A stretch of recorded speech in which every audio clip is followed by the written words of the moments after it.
Yeah, you listening to Super Plays. Let's go.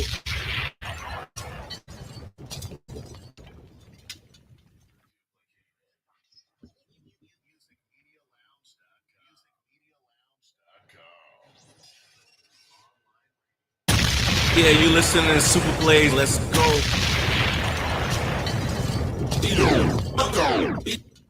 Beyond cars, last. Now everybody go to breakfast.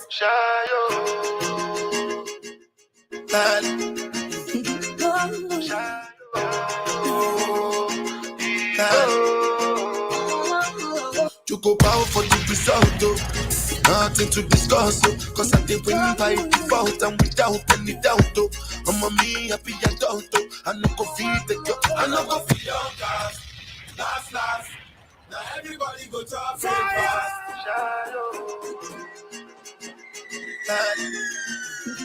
Check. You know what it is, man. Tap in. Welcome. You go bow for the result, though. Nothing to discuss, oh. Cause I did win by default. I am Super Blaze. I'm a me happy adult. You're in tune to the Autonomous Party Podcast and Mix Show. Feed the choice out, though. I'm a mind that's you can talk, oh. I put my life into my job and I know I'm in trouble. As you enter tonight, please go ahead and hit that like button, that subscribe button, that share button real quick. And I know that get both, like the Baba. We're just gonna vibe out for a little bit. Inside the campaign mix, you know what I mean?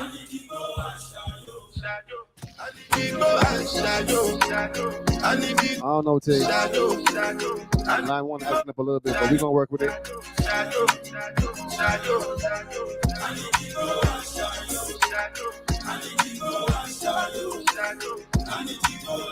Shout to Love on Purpose. What up, mama? Last. Now everybody go to breakfast.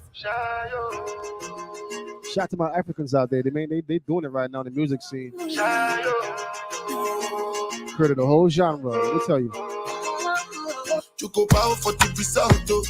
Nothing to discuss, oh. Cause I did win by default and without any doubt, though.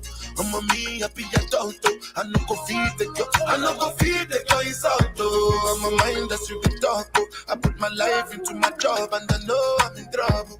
She manipulate my love, oh. I know holy, and I know that get both. Like the Baba Frayo, my ayo, Frayo. I need to go and shadow. I need to go and shadow. I need to go and shadow. I need to go and shadow. Shadow. I need to go and shadow. I need to go and shadow. I need to go and shadow. I did what I got when them kill Soboma.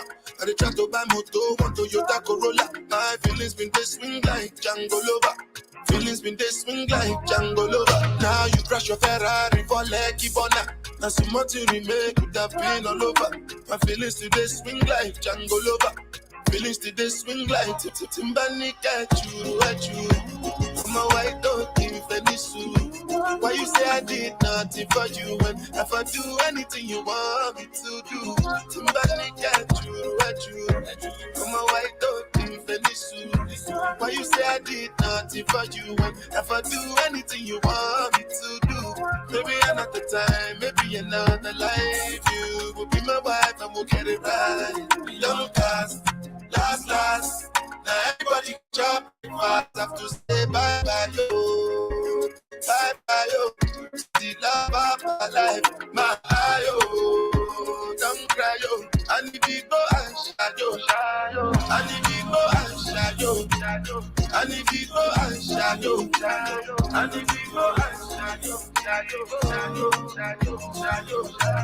I need to go and shadow. I need to go and shadow. I need to go and shadow. I'll tell you about them sneaky niggas, man.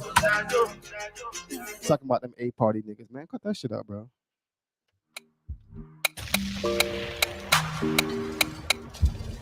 Stand on your word, man. We ain't gonna talk about it. Just some background conversation.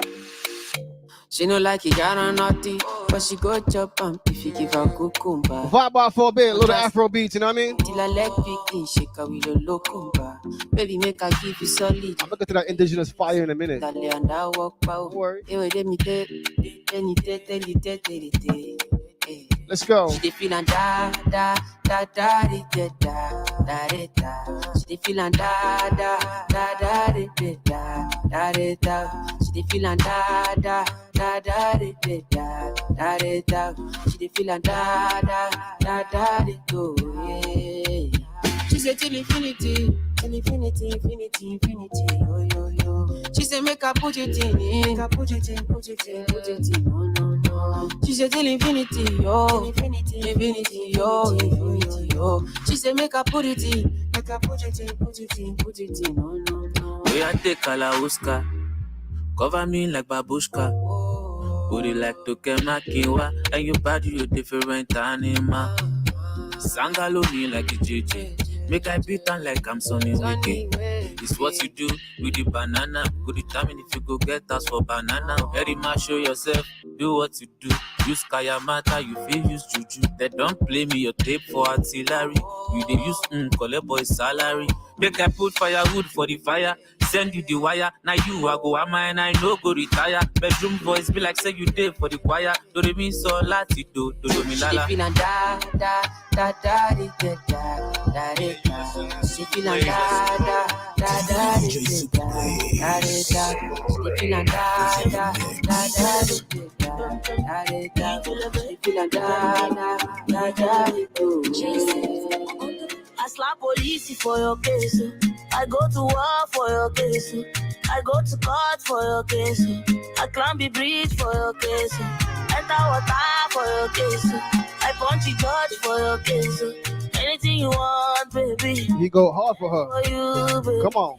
For your case, yo. For your case, yo. No.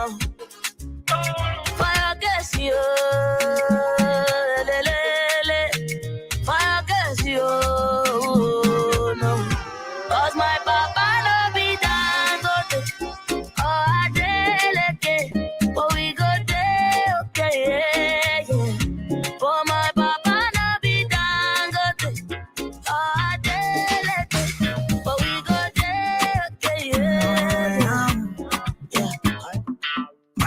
Looking good in the bad man drip to the car. Sports cars parked on the right spot. Bad man slick and you know. Bad man looking good in the bad man drip to the car. Sports cars parked on the right spot. Bad man slick and you fire.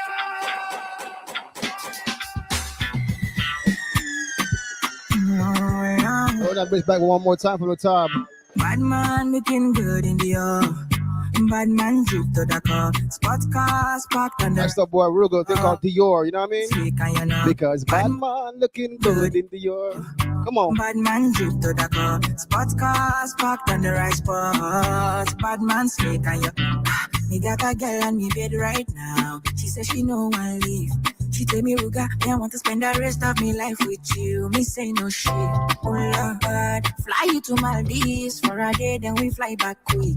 Then we take a quick jet, fly straight to Paris. You fucking with the creme de la creme. Say she never seen a guy like me. Yeah, she confess.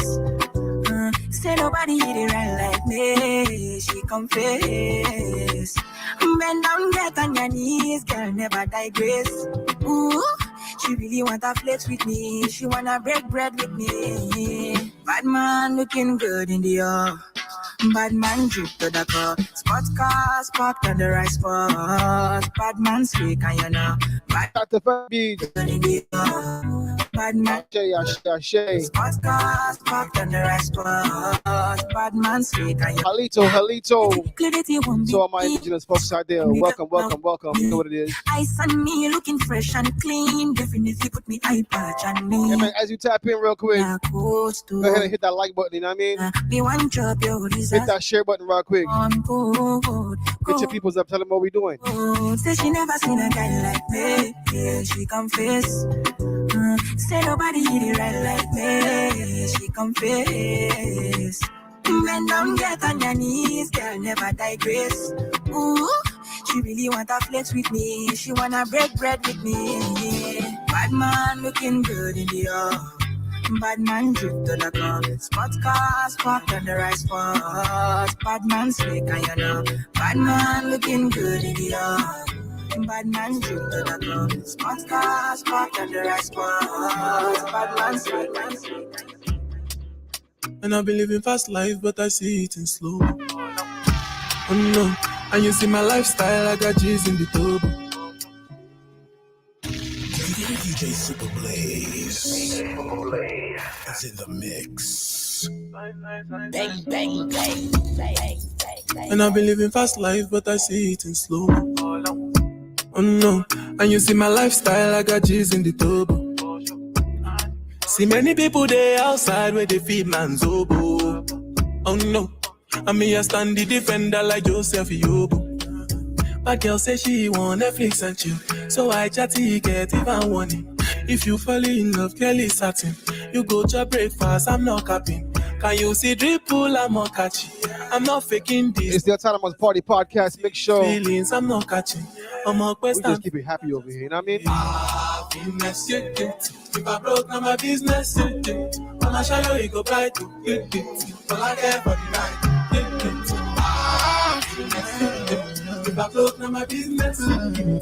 I'ma show you, you go bright, yeah, yeah. All I care for the night, yeah, yeah.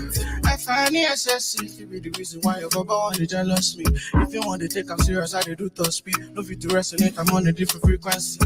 I don't think it's necessary. I be done with somebody that could do like me. Man, I be like Musala coming off the right wing. I cut through your defender, you no need to tell me. I'm a horse, finesse.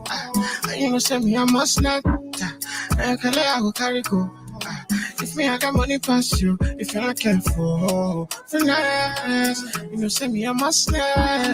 I go carry go.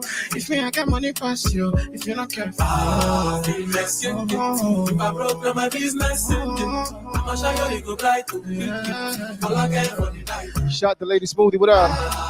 Visit me the lounge. If I broke, now my business, yeah, yeah. I'ma show you, you go bright, yeah, yeah. All I care for the night.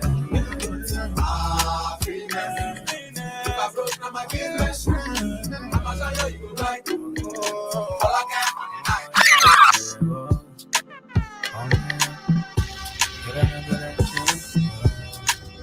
It's vibe. I need you in the morning, but I need you now. Yeah. I find you, I give you all you needing. I know what you like. You don't need no other body.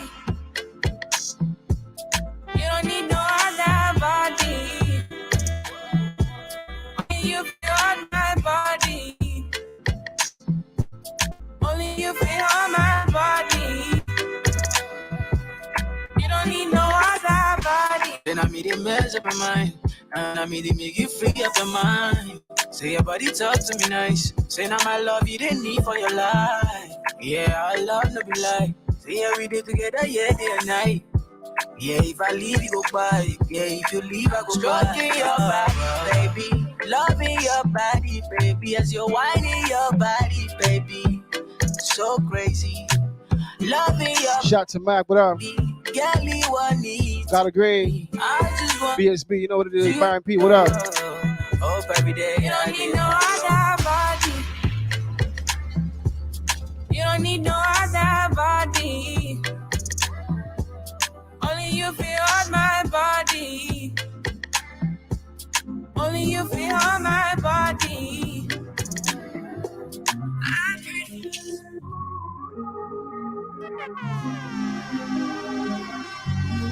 I had to cut Justin Bieber off real quick. Let's go.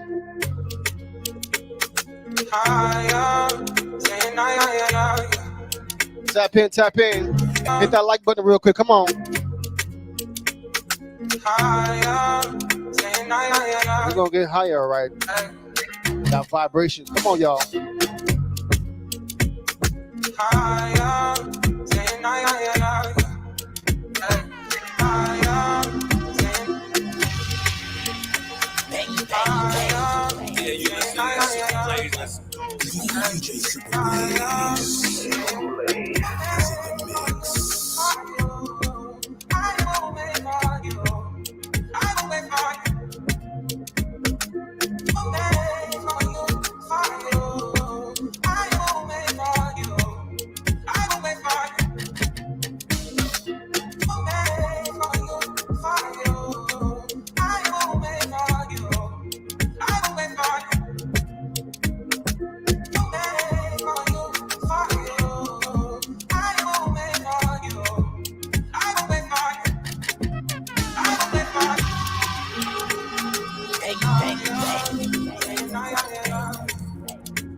Yeah.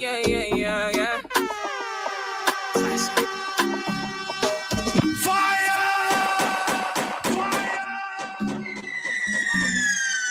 We wasn't ready for that wait for you yet.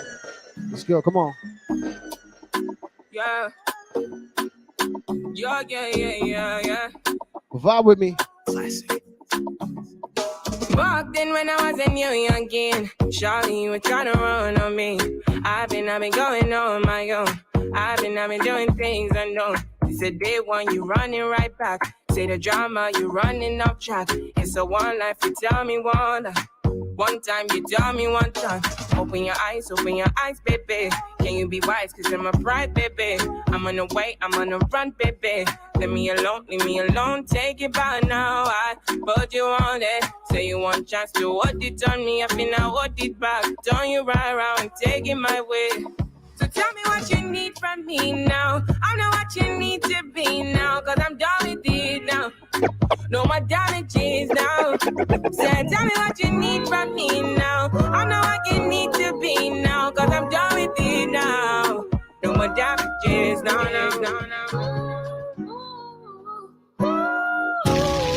Bang, bang, bang. Yeah, you listening to Super Plays. Let's go.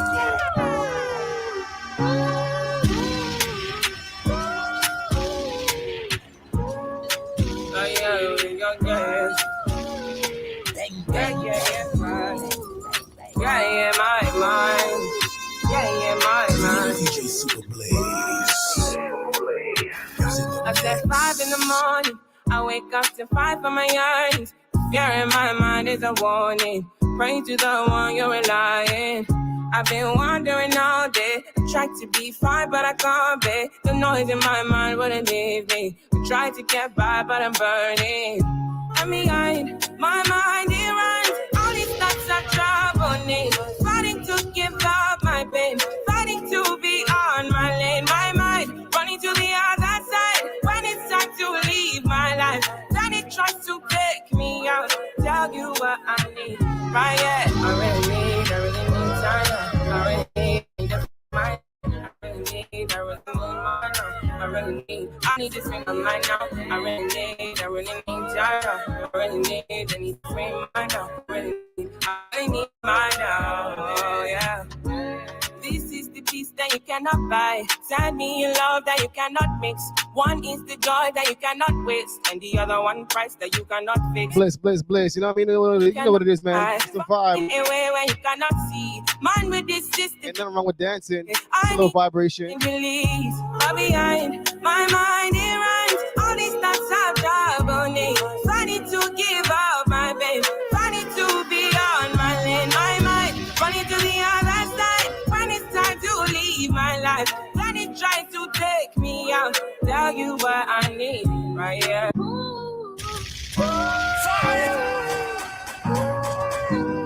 Let me tell you, yo. My 6-month-old love this song. Like, he can't get enough of it. Every time he hear this part right here,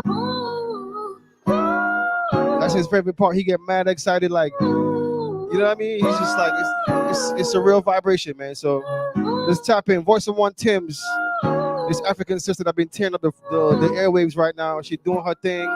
Tap into her real quick. She got that fire joint with Future and Drake right now. She doing it right now, you know what I mean? Let's go. Yeah, my my mind. Yeah, my mind. Is in the mix. I said 5 in the morning. I wake up to 5 on my eyes. Fear in my mind is a warning. Pray to the one you're relying. I've been wandering all day. I tried to be fine, but I can't be. The noise in my mind wouldn't leave me. I tried to get by, but I'm burning.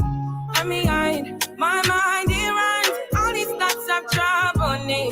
Fighting to give up my pain. Fighting to be on my lane. My mind running to the other side. When it's time to leave my life, then it tries to take me out. Tell you what I need. I really need China. I need to free my now. I need to free my mind now. I really need China. I need to free my now. I really need my now. Yeah.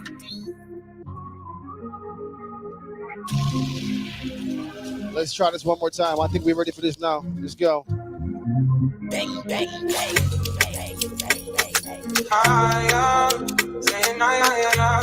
It wasn't high enough yet. Gotta raise that vibration a little bit more. Hit that like button and subscribe. Share real quick. Let's go.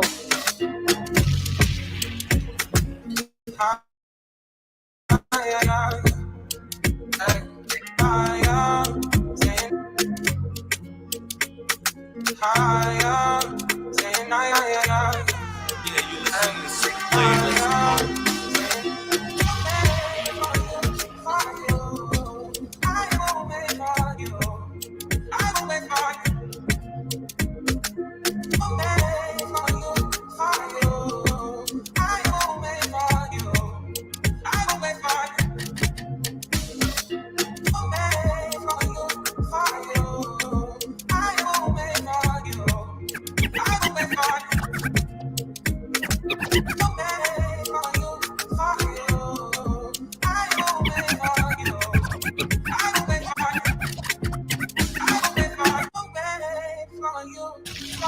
Early in the morning, late at night.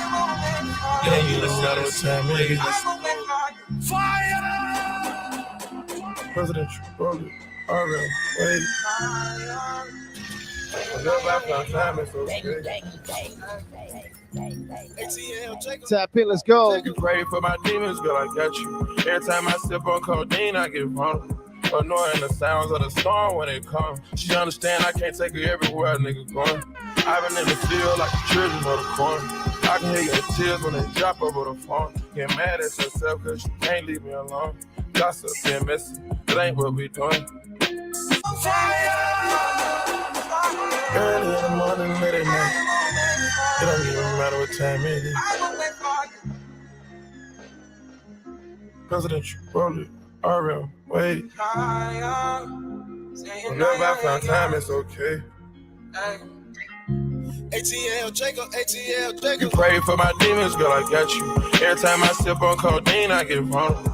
Annoying the sounds of the storm when it comes. She understand I can't take her everywhere a nigga going. I've been in the field like the children of the corn. I can hear your tears when they drop over the phone. Get mad at yourself cause you can't leave me alone. Gossip and messy, it ain't what we doing.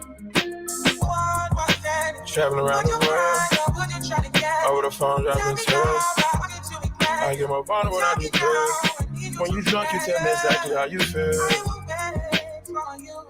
When I'm loaded, I keep it real. Need to tell a real one exactly what it is. Yeah, cause you know that's what I want to hear.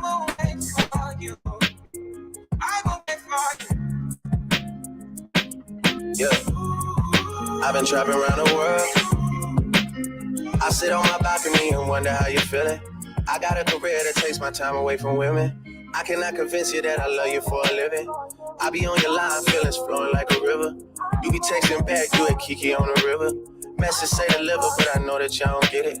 Why you introduce us if you knew that you was with him? Made me shake his hand when y'all been fucking for a minute. Walk me off the plane because you know that I'm a swimmer. Supposed to be a dog, but you done put me in a kennel. Girl, put a muzzle on it, all that barking over dinner. I was fucking with you when you had a tiny presidential. You got better when you met me, and that ain't coincidental. Tried to bring the best out you, guess I'm not that influential. Guess I'm not the one that's meant for you. I can hear your tears when they drop over the phone. Get mad at myself cause I can't leave you alone. Gossip and messages, that ain't what we doing. Yeah. Trapping around the world. Over the phone, dropping tears. I get more vulnerable, how you feel. When you drunk, you tell me exactly how you feel. When I'm loaded, I keep it real. Need to tell the real one exactly what it is. Don't say it cause you know that's why I wanna hear.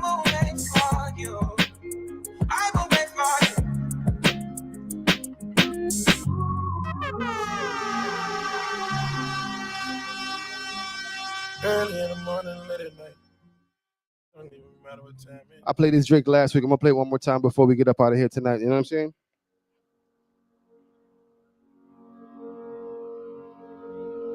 It's a campaign mix, Super Blaze, Thriller campaign. You know what it is, man. The Autonomous Party Podcast. Make sure.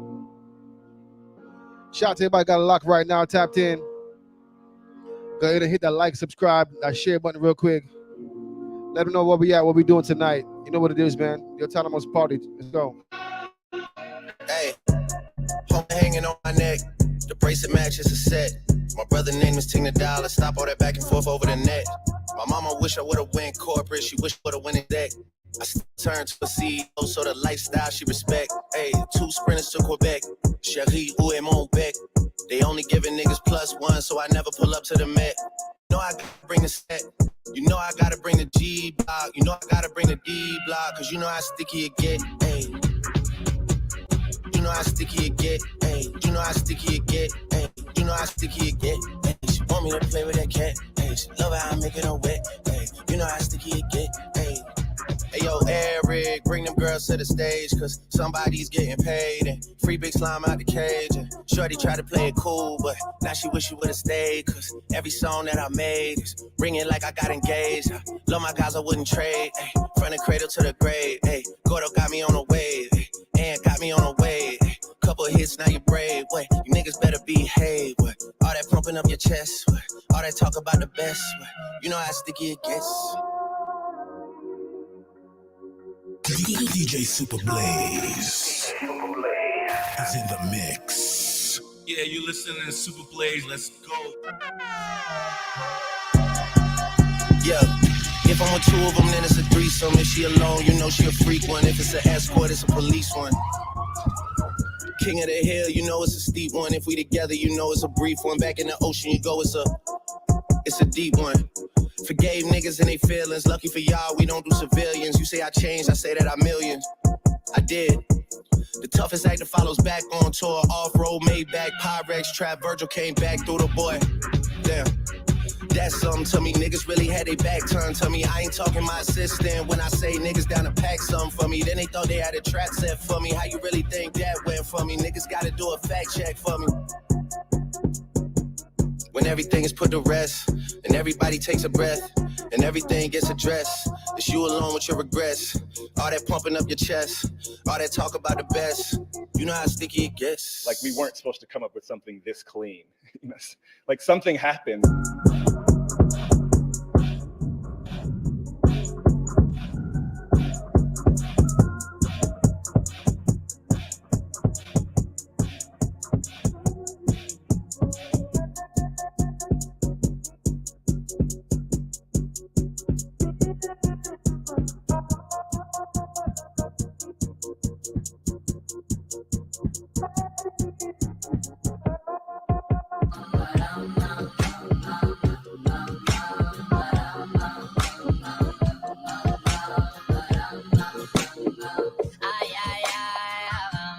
Look, JID back in the city with it. Jitty done been all across the globe. They say Jit a scribbler, he silly witty when he spit it. I hope he don't sell his soul. He should be good, man, he signed a code. He from the hood, nigga, down the road. He was just jugging right by the stove. Then they saw the patrol, it was time to roll. Saw the patrol.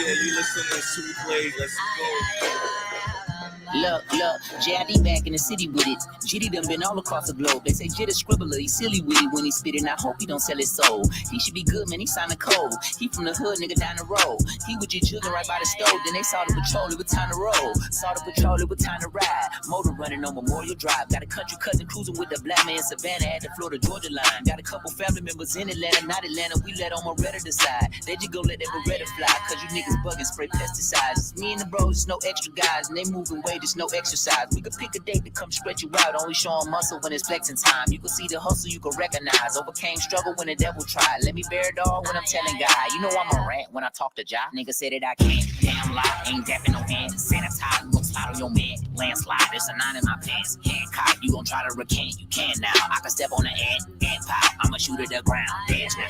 Dance. Oh, what a handsome gift to live in the land of sin. Ride with bags and bricks, and my little nasty chick. That's what I asked of him. Tell me he grant my wish. You dance with the devil, you never dance again. Dance now.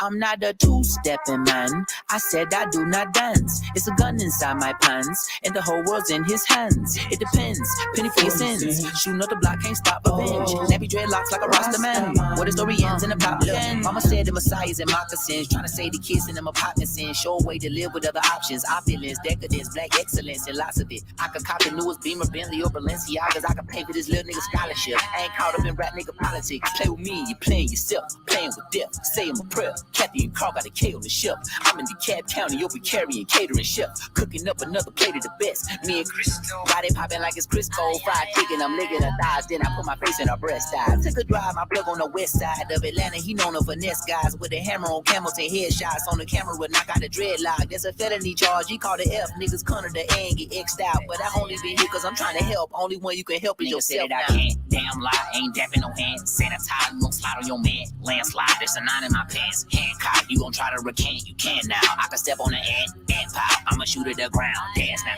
Dance. Oh, what a handsome gift to live in the land of sin. Ride with bags and bricks, and my little nasty chick. That's what I asked of him. Tell me he grant my wish. You dance with the devil, you never dance again. Dance now. Dance now. Dance now.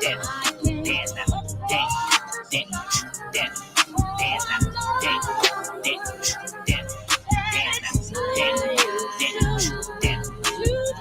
Life is a journey, not a destination. Lean not towards the egoistic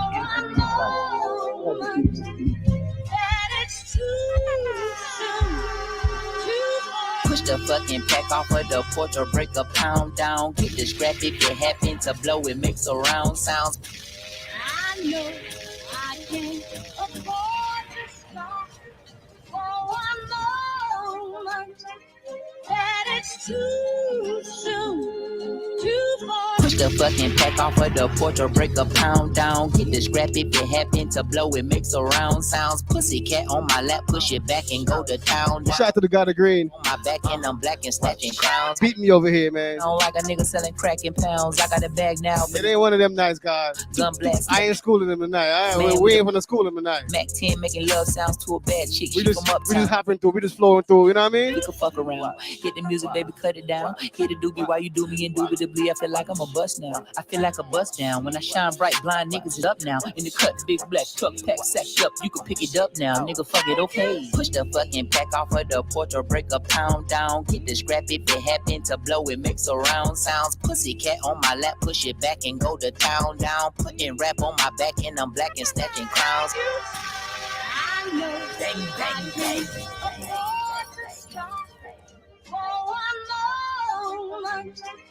That it's too soon, too far. Me and my money attached emotionally. I get the clutch, and if you get too close to me, I'm at the top where I'm supposed to be. Jumping in the game, niggas act like they coaching me. 400 rats ain't shit but a show to me. I'm on the road and I bet that you'll hold with me. When I'm in traffic, it's always a pole with me. Pillsbury, man, I keep doing me. Hit from the back, she giving me slurp, and I ain't even pull my pants down. Jump in the box and slide to the other side, it's always a man down. Draw down, Hands in the air, nigga, make one move, get gunned down.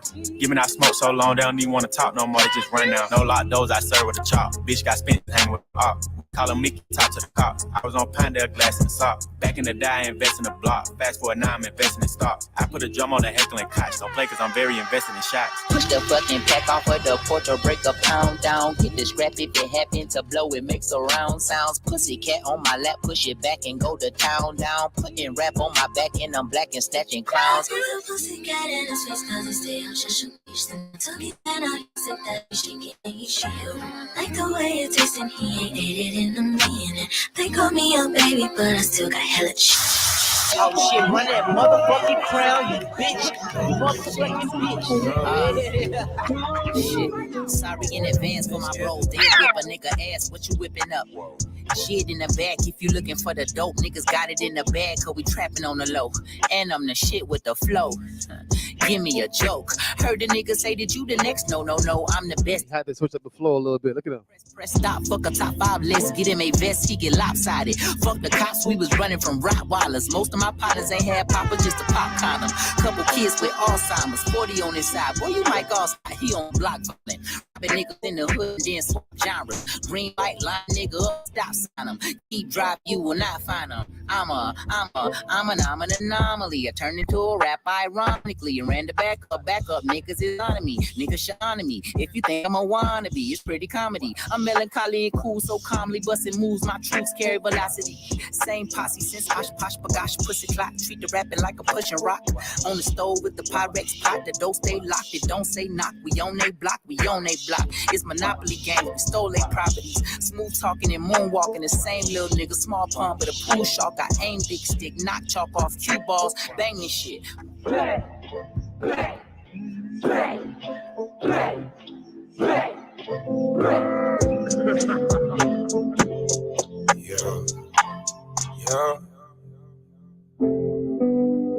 They scared to come outside. Fire! They scared to come outside. Yeah, you listen to Super Boys, Play. they gotta work. Tell the boys stay out the way. Tell them ain't nobody safe. On my mama, on my gang. We gon' put it in their face. Yeah. They scared to come outside. Niggas know we stepping night and day. God know I'm stepping now and later. Until it hurts, it ain't no mercy, that's just how we made. You hear that church up in my face, it's cause it's how I raised. I told God he gotta forgive me, I've been saying, no. Get down on my knees when I'm in pain, no. Tired of rain, my I please put on my Jesus, please. Oh, Jesus, please. Can you feel my needs? Yeah. Tired of fucking up, I'm in the streets. Yeah. Trying to take away this hurt inside of me. Scared to come outside. God, I need a second chance. Knowing that I love you, but sometimes I do the devil dance. Lost a couple of my partners, so I'm sliding out of whoever ends. Drop one of them niggas when I kill them, call the reverend. Yeah. Cause no weapon formed against me shall prosper, yeah. Yeah, I know I'm clutching on this chopper, yeah. Waiting on them boys outside to come outside.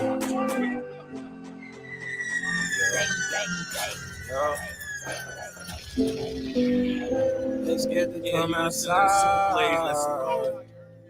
Tell them boys they better pray. Tell them boys stay out the way. Tell them ain't nobody safe. On my mama, on my gang. We gon' put it in their face. Yeah. They scared to come outside. Niggas know we stepping night and day. God know I'm stepping now and later. Until it hurts, it ain't no mercy, that's just how we made it. You heard that church up in my face, it's cause it's how I raised. I told God he gotta forgive me, I'm insane, no. Get down on my knees when I'm in pain, no. Tired of the rain on my name. I please put on my Jesus, please. Oh, Jesus, please. Can you feel my needs, yeah. Tired of fucking up, I'm in the streets, yeah. Trying to take away this hurt inside of me. Scared to come outside. God, I need a second chance. Knowing that I love you, but sometimes I do the devil dance. Lost a couple of my partners, so I'm sliding out of whoever ends. Drop one of them niggas when I kill them, call the reverend, yeah. Cause no weapon formed against me shall prosper, yeah. Yeah, no, I'm clutching on this chopper, yeah. Waiting on them boys outside. They come outside. Ooh, yeah. Niggas always stepping night and day. Niggas always stepping now and late. Until it hurts, it ain't no mercy, that's just how we made. Change up in my verses, that's just how we made. Though I feel cursed, I pray for better days. Seems like yesterday we was catching plays, and it's been hard on me lately, I can't catch a break. I'm losing niggas on the day to day. Every day I pray, only God can take this hate away. Lord knows if I see him, I'm gonna have to spray. Now that same spot I seen him is the spot he lay. I clean this blood on my Jesus, please. Jesus, please, say there's a heaven for a real one. I had to smoke them, even Moses had to kill one. Do it for the bills, I swear this shit is getting ill. They say they come outside. Ooh, yeah. Niggas always stepping night and day. No, I'm stepping night and day. Niggas always stepping now and late. It hurts, it ain't no mercy, that's just how we made. Church up in my verses, that's just how we made. Oh, you hear that church up in my burger, that's just how I'm raised. Glock off in my britches, that's just how I'm came. Keep a 30 on me, nigga, don't get out the way. Bang, bang, bang. Oh, I get my britches on. Let's go. Yeah, big ol' down the nigga on. Slide in the nigga, big ol' shoot, pull up in them niggas. Jump back on my feet, put this that gang gang. I put them demons on you. Pussy nigga not equal, we taquitos. I got that ether on. They didn't believe I'm the people choice. They didn't believe in us. Run down on you in them Adidas. Yo. They scared to come outside. Shout out to my nobles out there, you know what I mean? It's my namesake, Famo, you know what it is. But facts. Rest in peace, rest in power. 03. The noble, you know what I mean? Yes, sir. The Autonomous Party, Super Blaze inside the campaign mix. You know what it is, man. Let's go. I played this already, but you know what I mean? We gonna vibe to it back again. Mac wasn't here for it, so I'm gonna let Mac vibe to this real quick. A lot of y'all wasn't tapped in. Yeah, shout to who was here to heard it, but let's go again. Come on. To go bow for the result, nothing to discuss, cause I did win by default and without any doubt. I'm a me happy adult, I no go feed the girl, I no go feed the girl is out. I'm a mind that's you can talk. I put my life into my job and I know I'm in trouble. She manipulate my love. Last. Now everybody go to our breakfast. Yeah, you listening to Super Blaze. Let's go. DJ Super Blaze is in the mix. To go bow for the result, nothing to discuss, cause I did win by default and without any doubt. I'm a me happy adult, I no go feed the girl, I no go feed the girl is out. I'm a mind that's you can talk. I put my life into my job and I know I'm in trouble. She manipulate my love. I know holy and I know that get both. Like the Baba Frayo, my ayo, don't cry yo. I need to go and shadow. I need to go and shadow. I need to go and shadow. I need to go and shadow. I need to go and shadow. I need to go and shadow.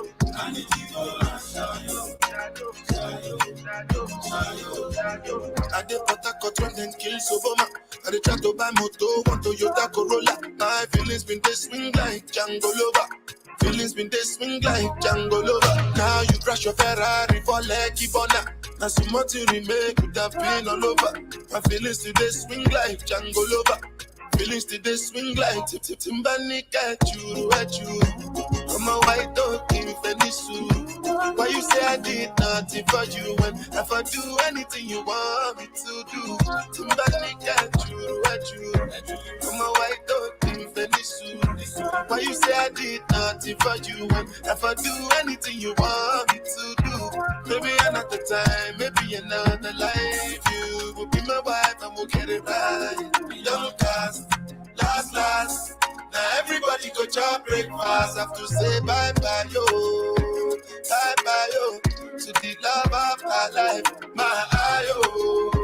Don't And if you go and shadow, and if you go and shadow, and if you go and shadow, and if you go and shadow,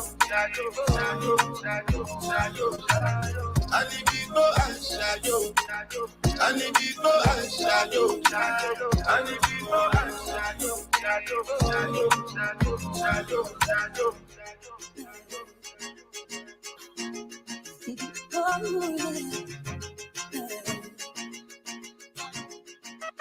Young cast, last. Now everybody go to breakfast. Shayo.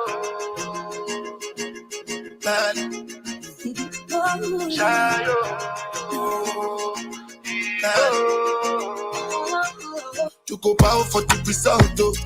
Nothing to discuss, oh. Cause I did win by default and without any doubt, oh. I'm a me happy adult, oh. I no go feed the girl insult, oh. I'm a mind that's really dark, oh. I put my life into my job and I know I'm in trouble. She manipulate my love, oh. I know holy, and I know they get both. Like the Baba Frayo, my eye, oh. Don't cry, oh. And if you go and shadow, and if you go and shadow, and if you go and shadow, and if you go and shadow, and if you go and shadow. One place where there's no time or space. Far beyond the heavens, way beyond the realms of outer space, where birds cannot fly and planes cannot go. The blissful land of Dharma Setra, the infinite abode of the soul. I'm from a galaxy far, far away, but I'm going home. Wish I could stay. See you later, Earth. I'm from a galaxy far, far away, but I'm going home. Wish I could stay. What'd he say? See you later, Earth. Samadhi, Samadhi. Satnam, Samadhi. Samadhi, Samadhi. Satnam, Samadhi. Samadhi, Samadhi. Satnam, Samadhi. Samadhi, Samadhi. Satnam, Samadhi. Stay free. Transcending this world of limited sight. Reuniting my masculine and feminine sides. As I follow my breath, my energies rise until I reach that sight of infinite light. Katushta Chaitanya, consider it Christ. My home is bliss and infinite light. I'm from a galaxy far, far away, but I'm going home. Wish I could stay. See you later, Earth. I'm from a galaxy far, far away, but I'm going home. Wish I could stay. See you later, Earth. Samadhi, Samadhi. Satnam, Samadhi. Samadhi, Samadhi. Satnam, Samadhi. Samadhi, Samadhi. Satnam, Samadhi. Samadhi, Samadhi. Satnam, Samadhi. Stay free. Through my life and times, I write these rhymes, but very soon I might decline and choose to reunite with the light inside. Doing the campaign, we're doing the damn thing, man. Real talk, we vibing. You know what I'm saying? It is what it is. Music Media Lounge, live in the studio. You know what I mean? It's what we do each and every Sunday, 8 to 11 o'clock, 8 to 9 o'clock. My man Blaze obviously is in that campaign mix. Tap in early. You can go back and listen to it, play it in your vehicle with us. You know what I mean? Before special guests, different builds, different things we do on a Sunday night situation. We expanding this stuff, though. There's some things taking place. We're going to be doing some different things on the platform, expanding it for the media side of what we do so we can get some more of this information out here to you, separate from this live podcast show. So look forward to that, too, as well. Shout out to Twitter Campaign. Shout out to the Autonomous Party. You know what I'm saying? I should say that again. Shout out to Twitter Campaign. The harsh reality is live life autonomously. That's the campaign. And that's how the party comes about. You feel me? For those who want to be on that campaign ride with us, you did. But historically, you know what I mean? Everybody gets to their own situations when it comes to perspectives of how this ancient world and what we're dealing with in today's time, and how those people of ancient time were moving autonomously, and how certain people during the time frames of different areas of the 15th century were moving autonomously within this colonial structure. You dig? And that's shout out to all the Aboriginals. Shout out to my man Job Bricks who pulled up on us last week. You know what I mean? His check him out on Apple, Job Bricks. You know what I'm saying? Integrate. You know, 10 Feathers Up. You know what I'm saying? Wild Indian. Some of the joints he got, you can go find on iTunes. We're gonna play his joint again this week. Just for y'all didn't know, that was a hot interview we had with him last week. But the part of it is what attracted to him last week was the Aboriginal and the autonomous combination of his thought process in making those songs. And for indigenous folk in this day and time that look like us, thinking autonomously in all of our actions, socially, politically, economically, and culturally. You know what I mean? Which is an international law type of thing dealing with humans, not civil things. You know what I mean? But we still understand amongst each other, for those who might not have the same and share the same ideals, to be civil, right? You know what I mean? That's from a religious standpoint too, right? So, you know what I mean? It ain't being biased. I'm still gonna be civil with you. We don't gotta share the same ideology to be civil with each other. You did? But at the same time, tonight, again, you know, this is the ethnogenesis of the American Maroon Part 4. Oh, I got it before I go in, because this is, before we did this Part 4, we had to get Lee Cummings back on. As you see what happened a couple of weeks ago with Cootie Mayo, Aha. They got on the joint together and we did a Morano connection. You know what I'm saying? And I appreciate him for sliding on us. You know, again, like I said earlier, people might agree to disagree on certain points of the situation, but the connection parts is something you can't deny. Now, we're going to get it right sooner or later. You did? Sooner than later, I should say, right? But in this conversation I'm going to have with y'all tonight, ain't got no guests. I just got some sources I want to present to add to that connection from last week, kind of bring it around before we go into another part of historical narrative that's going to connect to what we have representing in this way, you know what I'm saying, during this platform, this show. So I want to give a couple of shout outs though to this book right here. I think this is a book that I think, wrong side, everybody should get. You know what I'm saying? I'm going to always shout out this book. I've had it for a very long time. About 12 years now I've had this book. And people still, you know, and ask me if you know about this book. They don't know about this book. This is a great book. Author, edited by Scott Withrow. You know what I'm saying? And it kind of correlates to this book right here. You know what I mean? Too.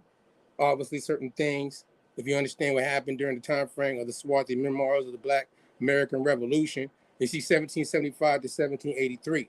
You know what I mean? And funny enough, 1775, there's certain things taking place we're going to talk about tonight too, dealing with the Continental Congress. You feel me, God? That's the time frame, right? Continental Congress, the American Revolution. We got certain presidents in place before George Washington, right? You know what I mean? What kind of flag did they fly at that time frame and all that good stuff? You know, we're going to get into that too. Because the Maroons are obviously around in this time frame too. Feel me? Different groups of them, though. Not the same as the narrative of the first group that come out of the word Morano, and how the people over here now would be labeled over in America as the Maroon groups and settlements from South, Central, and North America. Even in some places, they might say Nova Scotia, right?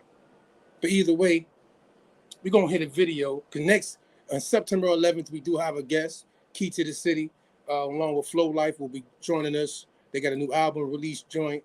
They're going to be dropping it on us. They're sliding up on it, they're pulling up, you know what I mean? And shout out to Must Bus, by the way, my man DJ Must Bus. Him and Keita Light did this joint that kind of fits the narrative of, you know, this Maroon music type of concept of vibe, you know what I mean? I want to give him a shout out. So we're going to play his video real quick and I'm ready to get into it, you know what I mean? So check this joint out. We're going to get right into it, you know what I mean? Go straight into it tonight. Because at the end, we're going to leave with some music too. Shout out to Blaze once again, you know what I mean?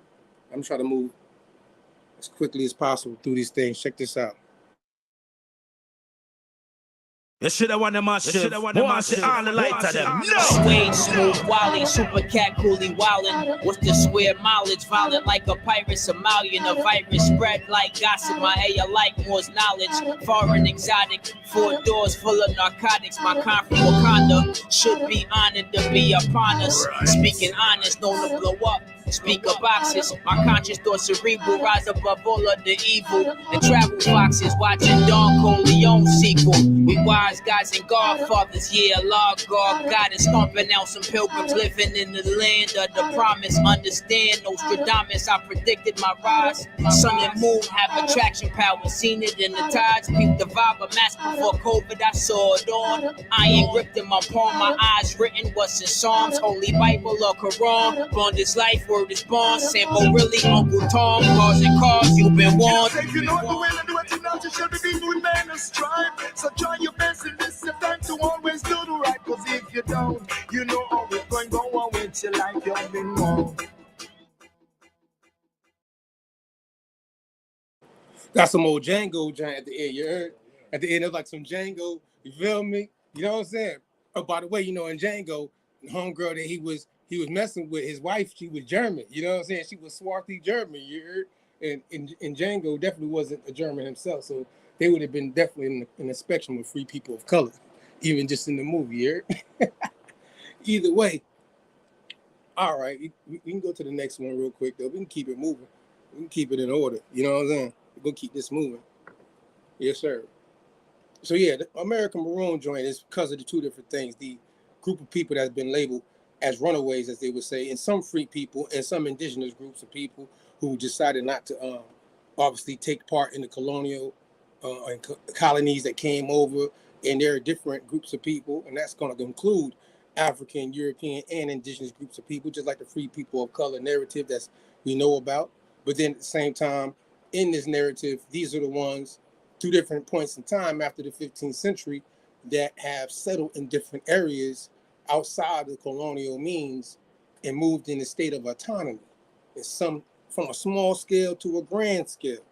You know what I mean? I'm going to take you on this journey tonight, Grand Maroon style, and show you what's popping. You know what I mean? Shout out to some people that, you know, Nat Turner and, you know, John Browns we've talked about on this platform that have been studying and had the narrative of the American Maroon. So I want to play this clip, though, real quick, too. We're going to give you some video, just a little bit of context from these different sources real quick. For virtually all of the known history of Homo sapiens, humans were known to have enslaved other human members of other groups, and this is a near universal trait seen in virtually every culture throughout all continents without fail.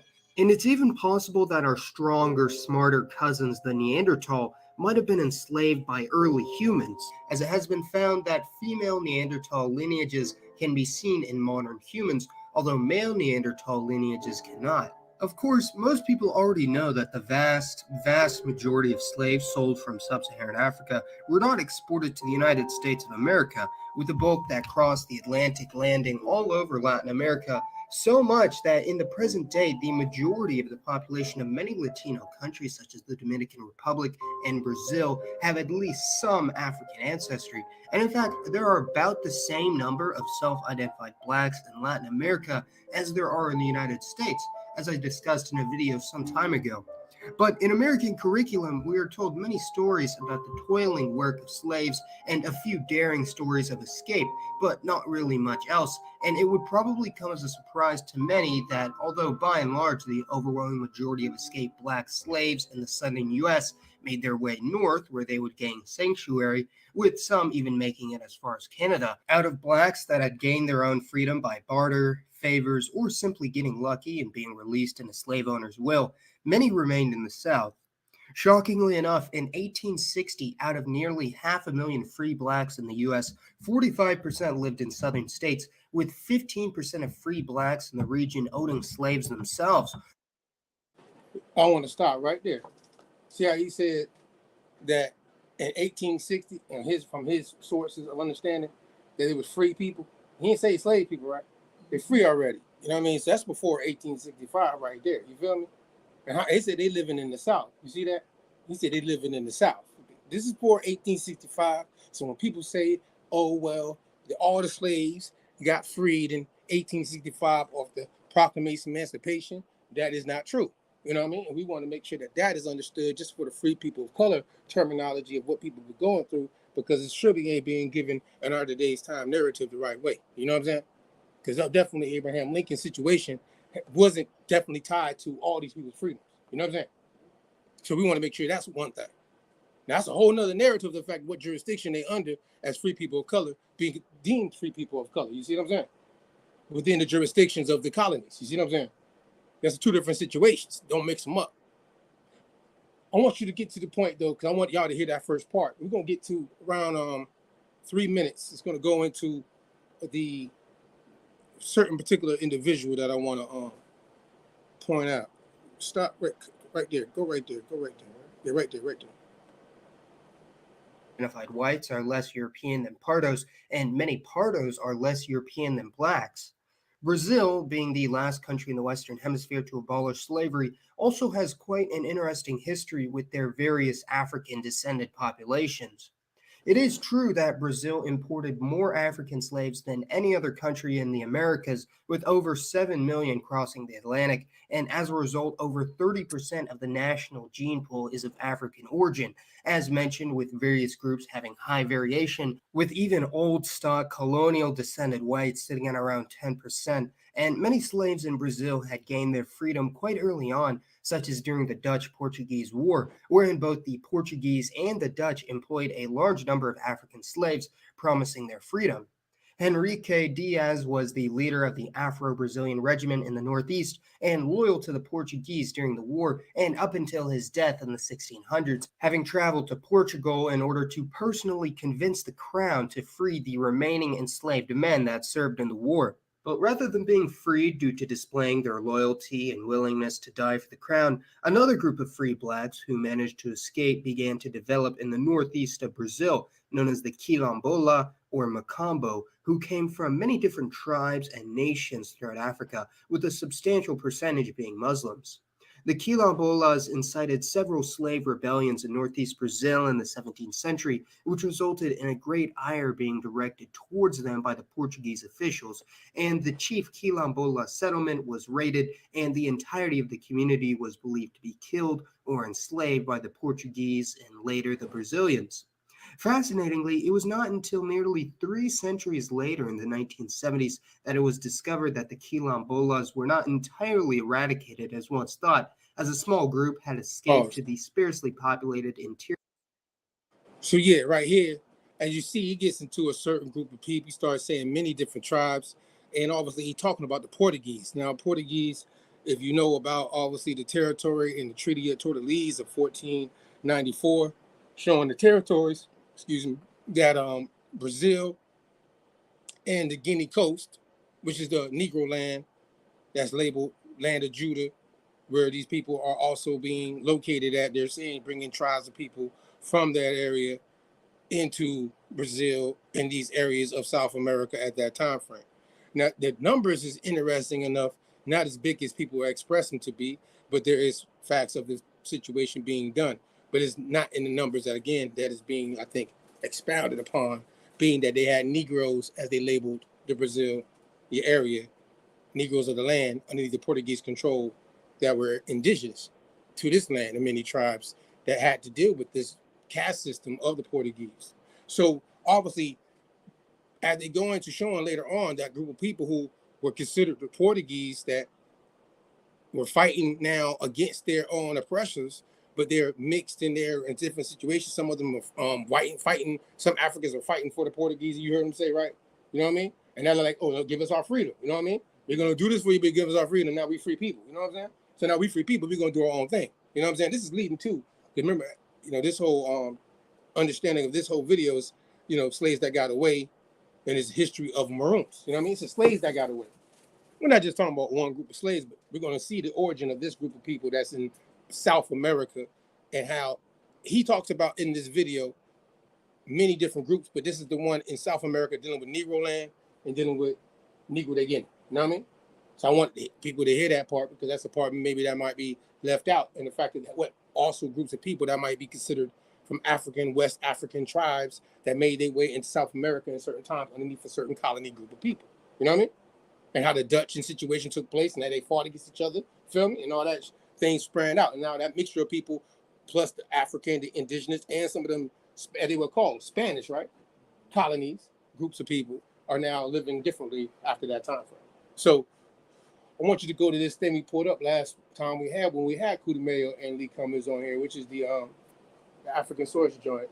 You know what I mean? And it's going to go into this kind of understanding of the same area and certain group of people of why, even though they're being labeled Maroons, generally, even this African groups of tribes that came in this area, the overall group of people that the Portuguese and the Spanish also are bringing in are people who over there who would not be considered actually Christians or Catholics, considered Jews or Muslims, but the Jewish group of Moorish group of people who now became called New Christians, Anoism, now are being labeled Moranos, and that group of Moranos that are actually making their way into the Americas, into the same region of Guatemala, Brazil, and certain areas of Mexico, South Central America, are now going through these different situations over here in the New World, as they will call it, deemed off of time frame of the 15th century. So we're going to pull up a link, though, because we did bring it up, but we didn't get to go read into it a little bit more when we had our two guests that time. So I want to go back to the source and show the connection of this time frame with the Portuguese. And this is from, Rasta Live Wire. They've been around for a minute now. But, they covered this topic themselves on their website, so I give credit where you could find certain sources outside of them, too. But it obviously they can show you a link dealing with this Portuguese and this Guinea, as you said, it's Guinea Coast in this bold letter, which is the Moranos, the Moorish Jews of Portugal, Spain, and Benin. Benin is West Africa. Guinea Coast, part 1. We're going to come down. This is one of the coat of arms you might find sometimes in history, dealing with, when you see that coat of arms, understand that coat of arms is dealing with particularly a Jew, not a Muslim. That now is, in different cases, underneath Roman Catholic control, became New Christians from ancient before the 15th century, from back in the time frame of Rome, and they're living in these areas, Iberian Peninsula, Carthage, even Italy, in different areas, you know what I mean? Austria, Germany, and everything, you know what I mean? But they're underneath Roman control in the situation of this time frame, going into the 7th century type frame, you know what I mean? This is who they're dealing with, the Byzantine Empire to be exact, especially going into the 5th, 6th, 7th century. But either way, as you see, it says Carthage. Can you make it a little bit bigger for me? My bad. That's good. It's way better. All right, so now it says Black Jews have lived in Iberia and Africa as far back as the time of the Carthaginians. How long is the Carthaginians, Colt? You know what I mean? God, what time frame will we say here? When we say Carthaginians, let's give the people a timeline. That's a long time, right? Isn't that what Africanus invading Carthage, right? The Hannibal and the Punic Wars and all that good stuff? The tribal Afar and all that good stuff? Just, quick reference. I'll give a plug to this Arizona RX Energy joint right here. This is the joint. Right here, all right. No artificials in that bad boy. Huh? 180 BC? So that's what they're going back for? What? Okay. All right. We in the BCs, though. Huh? Okay. 247 BC. Died 180. Okay. So 181 BC. 221 to 201 BC. All right. So we're going to come down now. I just want to make sure everybody saw that. Carthaginian merchant ships and traded all along the coast of North Africa and even into the Americas. They made sure they put that out there early in they thought process of their source here, right? It says many African tribes along the coast of North Africa and way into the southern savannas, beyond the Sahara deserts, they were ancient Hebraic Jewish tribes. Those tribes got caught up in the events that followed the death of the Islamic prophet Muhammad all the way from Medina to Maghreb.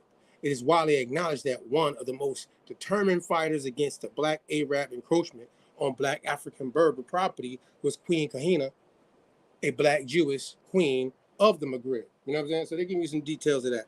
We obviously that week when we had our guest on here, we went to a certain part because obviously we're dealing with the word Marano. You know what I mean? We really were just pointing out the Marano because the word, this series, obviously, connection of the Marano connection is obviously where the word maroon is borrowed from. Cimarron, maroon is borrowed from this word. And these different collective groups of people with this type of background, going from North Africa, Southern Europe, America, and into the regions of what we call today West Africa.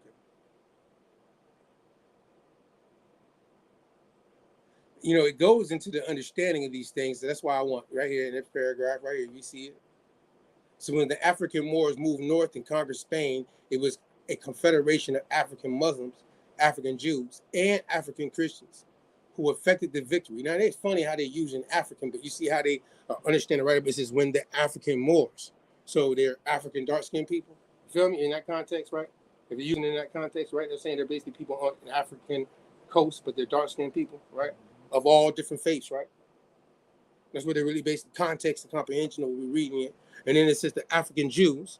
So then making sure you stay again, when you say African, they're talking about context of description, right? But they still have what in common? Their faith, right?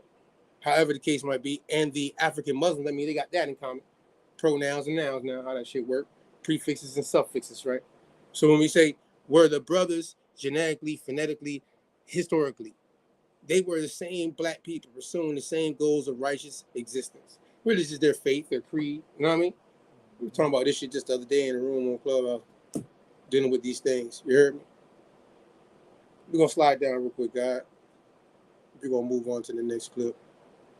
Because I just want to tie that with the other source. You heard the man in his YouTube joint pointing out these groups of people and some of them being of African and in this area of Guinea and from Maghreb and all these areas of Mozambique and all these different groups of tribes out of the west coast of Africa. And, you know, what could be their actual faith that they would have in common with these people, but still being subjected to an inquisition at the time.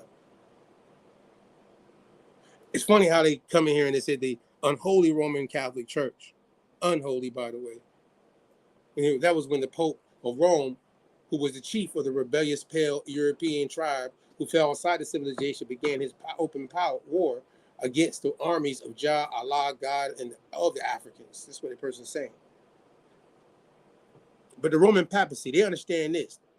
The rudest, crudest, barbaric sort of insurrection against the rule of black Moorish caliphates who brought light and civilization to the pale Europeans is what they're putting out. However the case might be to look at it, could be Jew or Muslim when they say these Moorish people were the ones that enlightened Europeans in some case, right? Or they say pale Europeans. Notice he said pale Europeans, by the way, too, right? So we're talking, that could be dark-skinned Europeans, too, if there's pale Europeans, right? Just in context of what we're talking about now. I'll make sure we all comprehended how I'm saying these words and how they putting it out. We ain't leaving nobody out. So now, either way, we going over there just to show something based off that last connection because of what the man said. And tonight, you know, we want to make sure we kind of recap and capture some of these things dealing with the Holy Roman connection to these Marranos and what they're going through in the 15th century and how they're being scattered all over the place. You know what I mean? Finding refuge in different places. You feel me, God? Taking on different denominations underneath a new Christian terminology of living, right? Many different groups of people. Calvinists, Huguenots, you know what I mean?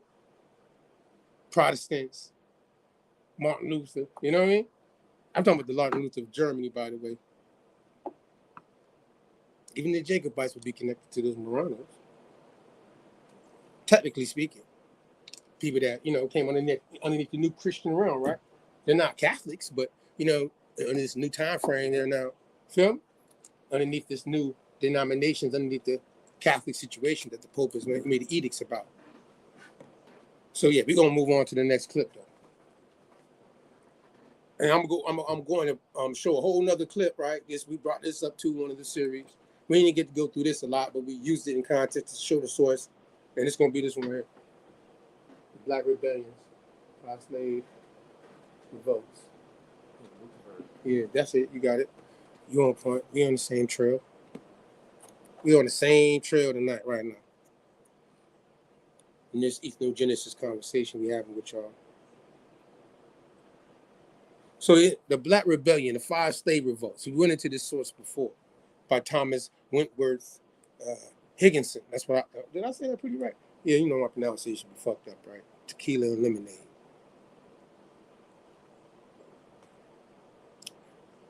And this particular joint, right? It says the Maroons of Jamaica. It's gonna have, it says 5. So in this source, we're talking about 5 different groups of Maroons. You feel me? Or people that moved in a Maroon type of manner. You see what I'm saying? In this source, this is what's gonna cover. Now, the obviously most popular group of people in modern day time, we would say the Jamaican Maroons, right? I mean, that's obvious in modern day time. I think anybody can get kudos. And shout out to all the different Maroon groups in Jamaica. You feel me? We ain't being biased. Shout out to all the Maroons in Bahamas and Haiti and too. Feel me? And all the different in Cuba, Puerto Rico. You know what I'm saying? The Guinea, you know what I'm saying? Shout out to the ones in Panama. You feel me? We ain't got no issues, but we understand the terminology, how this word's being applied to these different collections of people. You know what I mean? They're you know, genealogies. You know what I'm saying? And their storyline to how they ended up here in America in these different situations with indigenous people. So we're gonna come down though. That's not what we're even trying to get to tonight. Matter of fact, can you do a search on page? If you can't, I can do it. I can make it easier. I think it's like the 3rd paragraph though. Say again. Morano.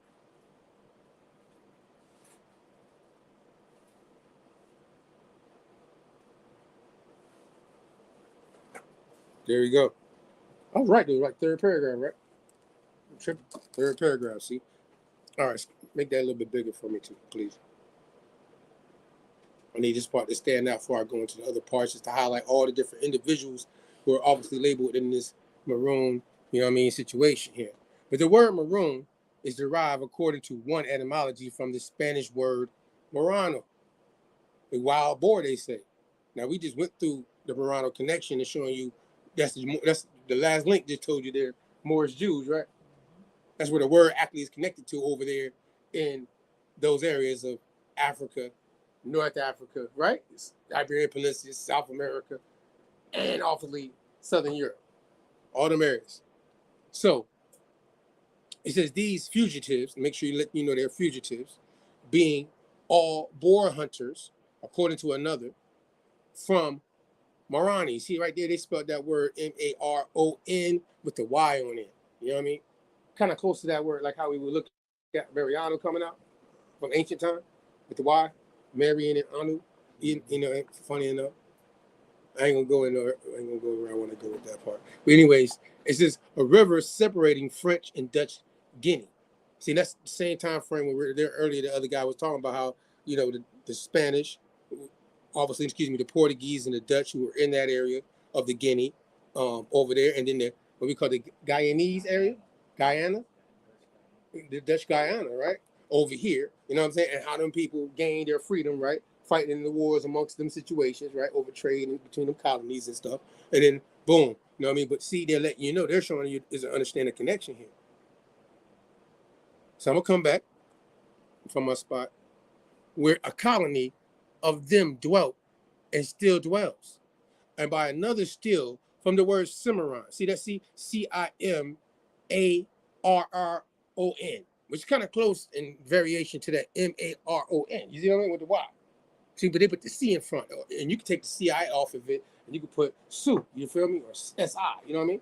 Kind of how you get to the point where they start, you know, corrupting the word Seminole with Cimarron, you know what I mean? Or Seminole with, you know what I mean? The Cimarron understanding of these group of people. Either way, we're going to get to that later on.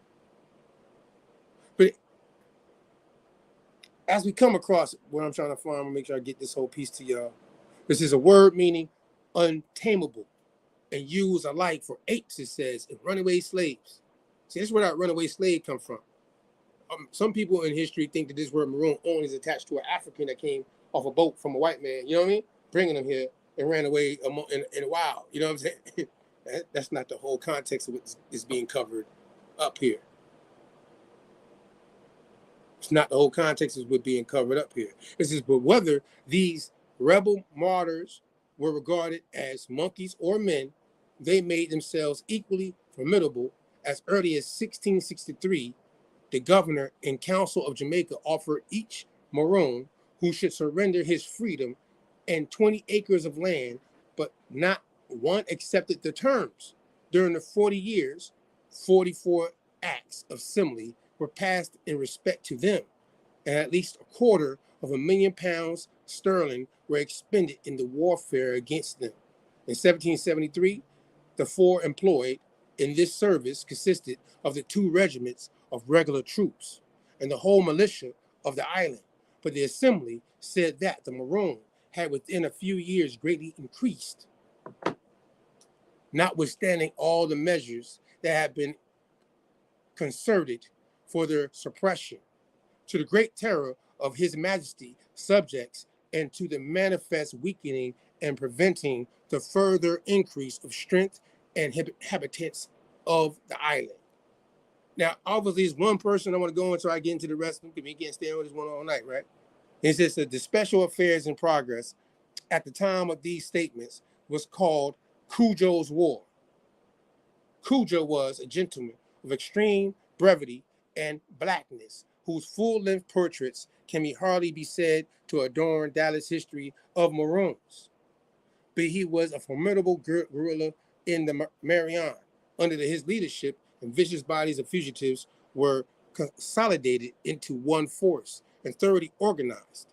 Cujo, like Shemel, was religiously as well as a military head of his people by Obey influence. Now, this is what's interesting. They say the Obey part, right? Obey, right? We got a clothing line called that, by the way. The skater joint. The Obey. Oh, Obey, but they say Obey. I'm saying how they got to spell that Obeh. You know what I'm saying? Like Obey. Obey, I know what I'm saying. I see it. I mean, putting it out there for that reason. Now, the craziest part about it is Cujo, right? What Cujo you think they talking about? Because this is the Cujo that came out of Carolina that was fighting with the British, you know what I mean? With what we call the New England soldiers. You know what I'm saying? He's the ones that left and went to Jamaica. These are the people. They were already there, but they went to fight, and then when they came, you know what I'm saying? These are the. All right, we're gonna get into it. That's only. It's not. Don't get confused about these Cujos. It's not 2 Cujos. Feel me? It's only one Eddie Maroon, right? It's when people understand this Carolina connection. That's why I'm telling you the Carolina Genesis. Carolina Genesis, a lot of things going down in the Carolinas. They ain't being told. But now, interesting enough, I want to come down. Let's scroll down, though. We're going to get past that. Cujo's all throughout that paragraph right there, though. But we can't go into him fully. We're going to come back around to Cujo. We're going to have to go into him extensively, like a comic book series in his own. You know what I mean? So at the end of the day, they get to a couple of different groups of people. They're going through the Jamaican part. Scroll up. We get to it's going to have the cutoffs. I want them to get a couple pieces of all right, boom, the Maroons of Suriname. So they're giving you another group of Maroons. You feel me? This should show you there's the Jamaican Maroons are not the same as the Maroons in Suriname. Just so we can make sure this is clear. They're not all the same people. They don't all have the same historical background, what they fought against, and what political things they went through, what treaties they signed, whatever. They're not the same group of people. Feel me? Just like how, right. There's 2 different colonies they're dealing with too. You feel me? Right? Just like the Maroons, Neck Maroon in Haiti, right? They're not the same as the Suriname or the Jamaicans. Feel me? Even though the one in Jamaica had a little connection between certain people. But it's still not exactly the same groups of people as far as the historical reference to who they're being called. They're lumped into, like how African Americans were lumped, right? And today, some people who are American Indians like to lump us too, as if we all went through the same things too in our heritage. Besides the fact of being colonized. You know what I mean? And being mislabeled and disfranchised, becoming citizens and shit. Yeah, that part. So yeah, go to Gabriel's defeat. So last time I didn't get to go over him, and I didn't even really know about Gabriel like that. You feel me? But he's definitely somebody you should check out dealing with the Carolinas and Virginia area and what was going on in that time frame. Obviously, people like John Brown, it says here, revived the story of Nat Turner. Somebody I know, someone said that there's no such things as Nat Turner. You feel me? But Gabriel right here and John Brown. You feel me? We're borrowing from the narratives of what Nat Turner did. You see what I'm saying? And other Maroon groups, such as Gabriel and his, they say he did get sacrificed and shit like that, as they call it. He got caught at the end. But still, either way, I'm going to cover these groups of people. Nat Turner, again, John Brown, these all people are referencing a revolt of some kind or involved with some type of rebellion, like the Stonewall Rebellion. You know, these are people that are revolting against the system in some kind of form or manner, you know what I mean, in different situations. So they're being labeled. So Denmark Vesey, you know what I mean? I know people had heard about Denmark Vesey. I'm going to give you a little bit about him. It's just on Saturday afternoon, May 25th, 1822, a slave named Devon, belonging to Colonel Parley, Charleston, South Carolina, was sent to the market by his mistress. The colonel, being absent in the country, and after doing his errands, he strolled down upon the wharves in the enjoyment of the magnificent wealth of leisure which usually characterized the former house servant of the South. When beyond hail of the street door, he presently noticed a small vessel lying in the stream with peculiar flag flying. While looking at it, he was accosted by a slave named William, belonging to Mr. John Paul, who remarked to him, "I have often seen a flag with the number 76, but never one with the number 96 upon it before." After some further conversation on this trifling point, William suddenly inquired, "Do you know that something serious is about to take place?" Devon disclaimed the knowledge of any graver impending crisis than the final dinner. The other went on to inform him that many of the slaves determined to right themselves. We are determined, he added, to shake off our bondage. And for that purpose, we stand on good foundation. Many have joined. And if you will go with me, I will show you the man who has the list of names who will take yours down. They're talking about this guy, you know, that got caught up. He's telling you in the beginning of the situation how he gets snitched on, you heard? You know what I mean? Denmark Vesey, you know what I'm saying? And his plan of revolt, you know what I'm saying? This is the meat of it. You go scroll down. Like I said, we can't go through the whole thing, but you can go look up Denmark Vesey if you don't know about him. Do some research on the brother, because he's definitely one of the people that be labeled basically a Maroon, you know what I mean? In his situation, because what he was planning to do. See, in the context, he's not Jamaican Maroon. He's not the Suriname Maroon, you know what I mean? Nat Turner insurrection. See, there's another brother they also considering basically in this rebellion and revolt and coming against the system or protesting in various ways, and it leads to some things that we consider violence. They were, the slave owners were scared of. You heard me, Blaze? They didn't like that shit no matter where it was. But this is going on from the time 15th century. People were revolting against slavery, planters and plantations and all that good stuff we know about. People just weren't laying down as we were being told in a docile way today. But either way, they were using the book because he's one of the people, Nat Turner, that used the book. He was like, you know what I mean? Him and John Brown, what they had in common is because John Brown was basically when he studied different insurrections and people after him, as well as the Maroons in Haiti, you know what I'm saying, who were successful. You know what I mean?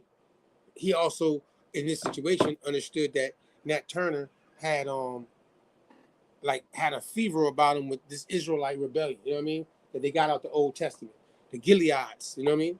And Gilead and all that good stuff. You know what I mean? That's where the League of Gileads comes from, John Brown having this group of people that were like, yo, we're going to rebel against the system, you know what I mean? Based off the Old Testament situation. We already know, we already read about John Brown in his case file, what they say about him and his description. But I don't want to get distracted from anything. You're going to have to go check that out.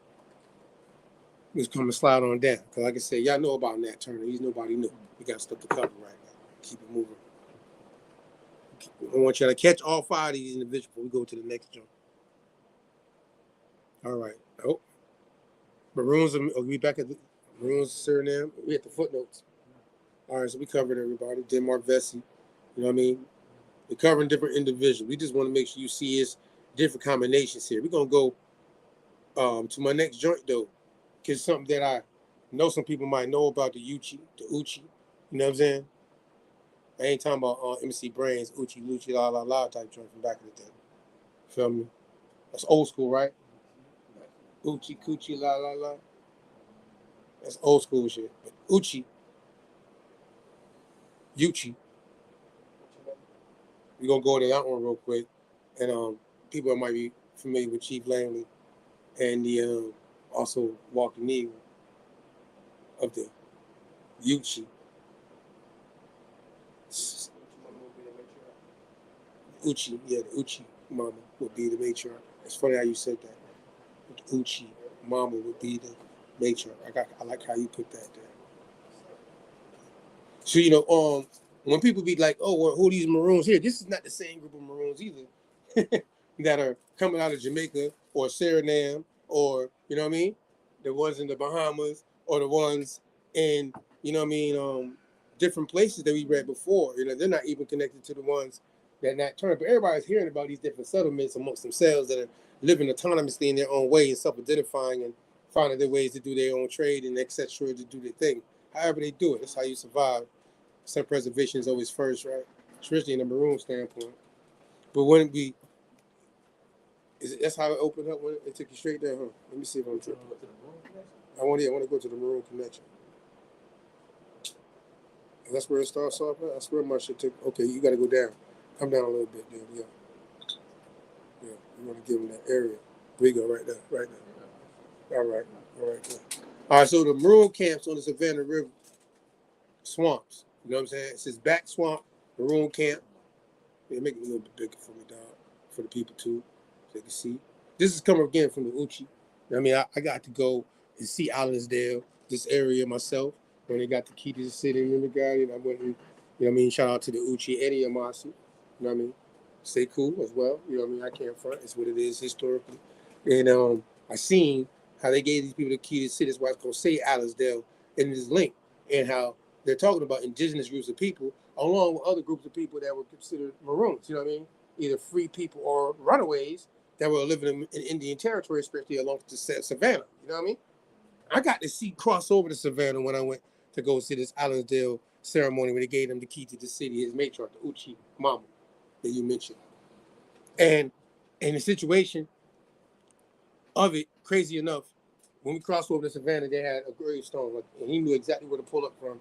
And we got to see all the stones. They were old as hell, going back some ancient shit. You know what I'm saying? I mean, but there's no funeral or nothing. Like, there's not no, you know what I mean? It's just literally right off the water type, in a cut, and with some trees and some bushes and some stones. Yeah, it's straight up. You know what I mean? So Chief Langley, I can't front on him for that. He pulled up to it like it was nothing. Showed us that shit on the side of the road. Kept it moving. We heading to Allensdale. So in this situation, because this is his website. See what I'm saying? This is his website. So this is just showing how he has a connection. He part of a thing today we call FANA, right? I know people know about FANA, Two Hawks, for me, and they the Federation of Aboriginal Nation People, something like that. I know Aboriginals involved in the acronym. You know what I mean? So understanding that he understood too about the Maroon connection to the indigenous groups of people that were living in these areas. You know what I mean? It's there. You know what I mean? But these people were all just straight Uchi. You know what I mean? And not all of them were straight Yamasi or any of the different various tribes that could have been in that area. Not all of them were even Gullah Geechee. You know what I mean? As far as the Indians they call off the Ogeechee River, which would be almost in the same area of where the Savannah River is. They're all in the same region. You know what I mean? This is the Carolinas, basically. Feel me? Ethnogenesis once again. Now I'm gonna bring it back. Ethnogenesis book I got here. Trying to just put everything, you know what I mean, in perspective here. Showing you some sources from different places, and they're talking about different groups of people they label Maroons, right? It's the ethnogenesis of these groups of people that were self-identifying themselves and doing their own thing culturally, however they were doing it in these time periods. Feel me? There's no going around that. And they're telling you here, just to give you a time frame, Black Swamp, Maroon Camp, during colonial slavery, runaway African and Indian captives became known as Maroons. Key word right there. You know what I'm saying? It lets you know that runaway Africans that they're calling, they're labeling the African, right? We already just went through that some of these people could have been Jews, Muslims, Europeans. Let me turn your mic on. Turn his mic on, though, so we can hear him too. Shit, this is us. I hope we don't get no feedback that way. We get good. You good? Right check. Right check. Yeah, I was looking. No, that's not gonna work. That's not gonna work. Mute. I'm not muted right now. All right, guys. Mic check. All right, so I noticed a surname on that last site with the different Maroon communities, right? The different Maroon communities was Poyas, Poyas. I think that was dealing with Gabriel. And I just looked up that surname, and guess where it goes back to? Where it go back to? Spain. He was one of the slaves, the so-called slaves that he was dealing with. So, as you were just talking about, when people was, you know what I'm saying? Who they is. Who they really is. Yeah. You can meet up.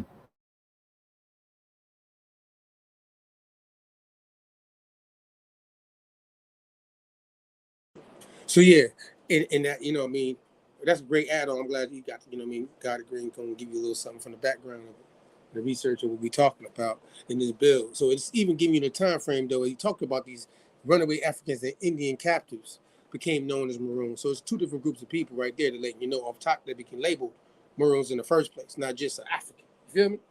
If anybody thinks in the narrative that it's just Africans that are being labeled Maroons, then you're being confused. You've been told the wrong thing. You know what I'm saying? At the same time, there's a mixture of people because they're living amongst each other now on their own laws of how they live it out in the wilderness. Ain't no church in the wild. You feel me? Ain't no church in the wild. You know that song? I know y'all know that joke. But either way, so group reported from 1786 to 1787 on Savannah River Islands, which raided on either side of the river, right down through modern Allendale, Barnesville, Hampton, and Jasper counties, about on the Savannah River of 1765 and 1771 and 1786 through 1787, raiding plantations, freeing both Indian and African slaves. You heard that? They said both. They ain't being biased at this point. See, because I mean, it's about principle at this point. You know what I mean? As a matter of fact, their families are mixed at this point too. At the same time, you feel me, amongst each other. So at the end of the day, we ain't going to Carolina Genesis. Tell me that Carolina Genesis, the Genesis of the Carolinas. You feel me? It's like a Bible for the Carolinas right here, connecting to all these sources I'm telling you about in this one book. So everything gonna correlate. You feel me? So at the same time of this area, it's gonna say there is an excellent book called The Maroon Societies, Rebel Slave Communities in the Americas. And you can go check it out. I'll give you the source, dude, Professor Richard Price. You know what I mean? Part 3 deals with the Americas and all that. June 1711, it brings you back. That's before the Yamasee Wars, right? 1711. It says the inhabitants of the colony of South Carolina. Right, Tuscarora, all that time frame, right? It's before 1715. So were kept in great fear, terror of activities of several Negroes who kept out, armed and robbing, plundering houses and plantations. These men led to a slave named Sebastian, who was finally tracked down and killed by Indian hunters. See, Indian hunters are tracking down Maroons at this point. Who they fighting for? Feel me? Where they saying this, so that, you know, Indians ain't always on your side. You feel me? When they say black folk is kinfolk, Indian kinfolk ain't always kinfolk either. You don't know what side they was on either. Gotta be real. We're gonna slide down a little bit though. Slide down for this little piece. We're gonna keep it moving. But again, this is again from the Uchi website, their Maroon connection to history, because I think every group of people have it. You got, what was that name? You just said Sebastian. Sebastian.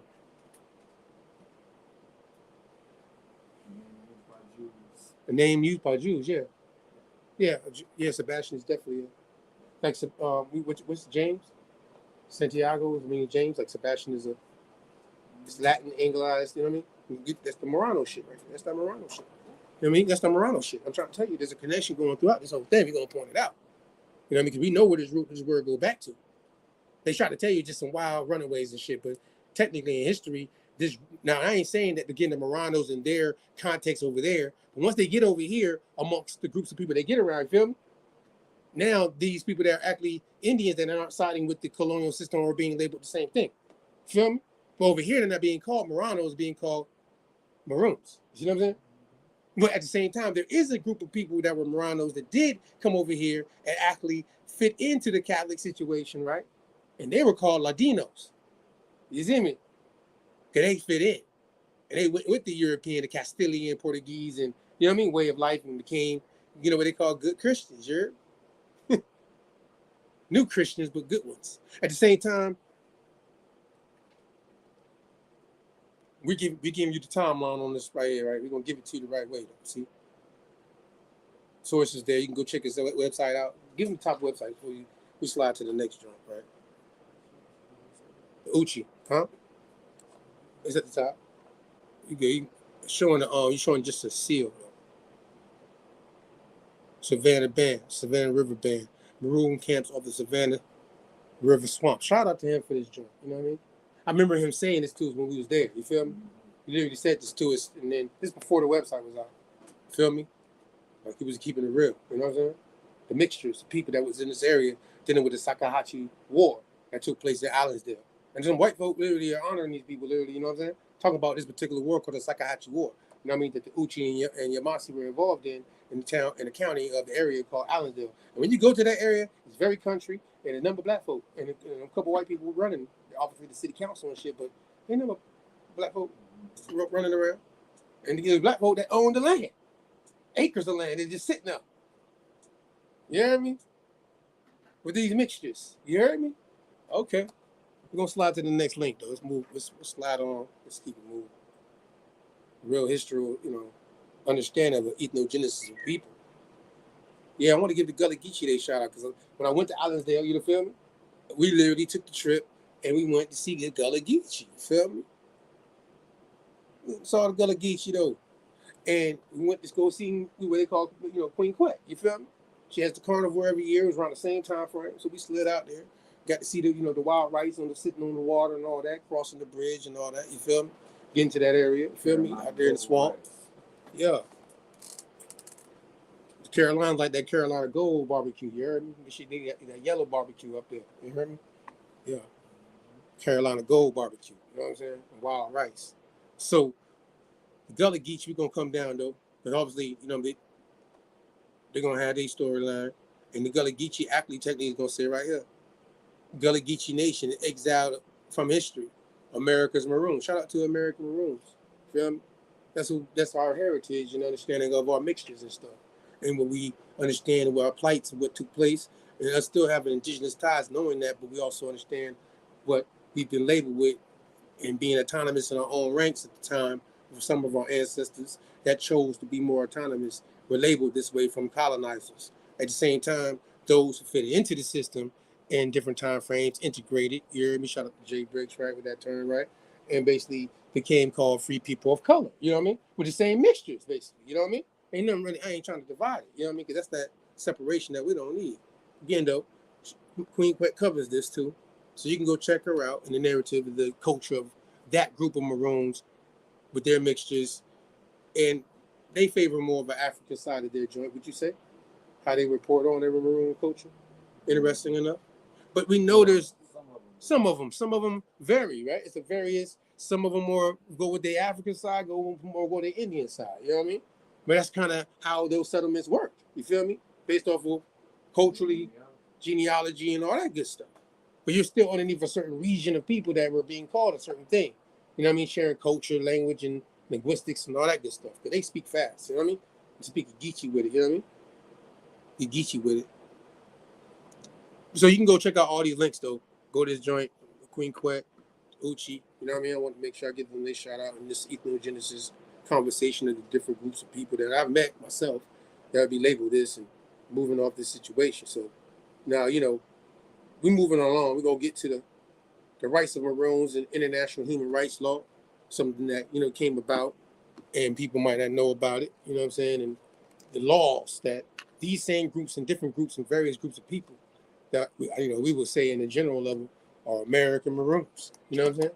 With their genealogy that matches various different groups of people that would be underneath this situation with indigenous African and European roots and how it all correlates, right? So yeah, right here, the vast majority of American states have ratified international human rights treaties that obligate them to respect the rights of individuals and certain groups. Some have also ratified International Labor Organization Convention number 169, which deals exclusively with the rights of indigenous and tribal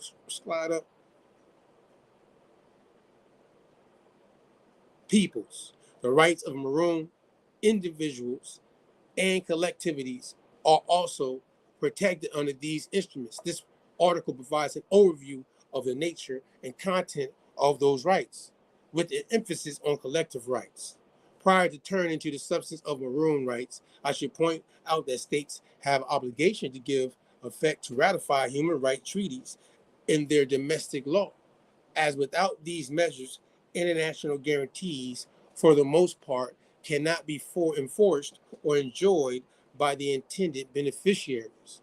By virtue of both general principles of international law and specific provisions found in human rights treaties, states are obligated first to give effect without discrimination to human rights in their domestic law by constitutional amendment, adopting new legislation and or modifying existing legislation, and second, to endure the effective remedies are in place, permitting rights to be enforced in domestic courts and other tribunals. I'm gonna leave it there though. Feel me? That's really the main thing. Now again, we know because of the mixtures of what they call a Maroon, and obviously if you have indigenous ties and you've been labeled a Negro, Black, colored anyways, these group of people that pulled away are also being labeled and not in the category of being indigenous, but still being uniquely what we call a Creole culture, right? In some cases. You know what I'm saying? Especially if you're in Louisiana. You know what I mean? Y'all are considered Maroons and y'all different cultures, but what variously became popular over there would be Creole. You know what I'm saying? The Creoles are basically Maroon settlements, but they're different cultures and stuff. Language and mixtures and all that good stuff. So yeah, we wanted to point that out. I want to get that out the way. Matter of fact, we're gonna leave with this one right here. We're gonna leave with this one. All right, our joint. All right, I want you to go to this because it's something I want to point out about the black soldiers that played there. Them black soldiers. I want to go to that first one right now. Let's go straight down. Let's go there. Let's go there. Let's give it to them this way. So now we gonna get to a time frame because we obviously know we've had Lee Cummings, who's been helping us develop this platform to break down this side of history that might not be covered with the swarthy Europeans and their different breakdowns and stuff like that. Now, in this link right here, though, because these groups of people that are being confused, we brought up Cujo earlier. You feel me? And these different groups of people that are coming into the Americas, Savannah, Carolina, same places we just said, Gullah, you know what I mean? Savannah, you feel me? River, Savannah, didn't get burned. Go back, like to say, shout out to back. You always like to shout out to, shout out to, my man Tecumseh out of Savannah too, you heard? You know what I'm saying? That's real talk. So black soldiers played an undeniable, but largely unheralded role in founding the United States. You said black soldiers. These are the ones that fought for the Continental Congress. You know what I mean? By the way, they're being labeled, just to let you know ahead of time. You see the house. You see what I'm saying? This article, the brother is expressing how the Prince Hall Lodge that was set up here had caught a fire inside the place. You know what I mean? Unfortunately. You know what I mean? Shit crazy. But either way, we're going to slide on up. You know what I mean? Smithsonian got this joint. It's Smithsonian.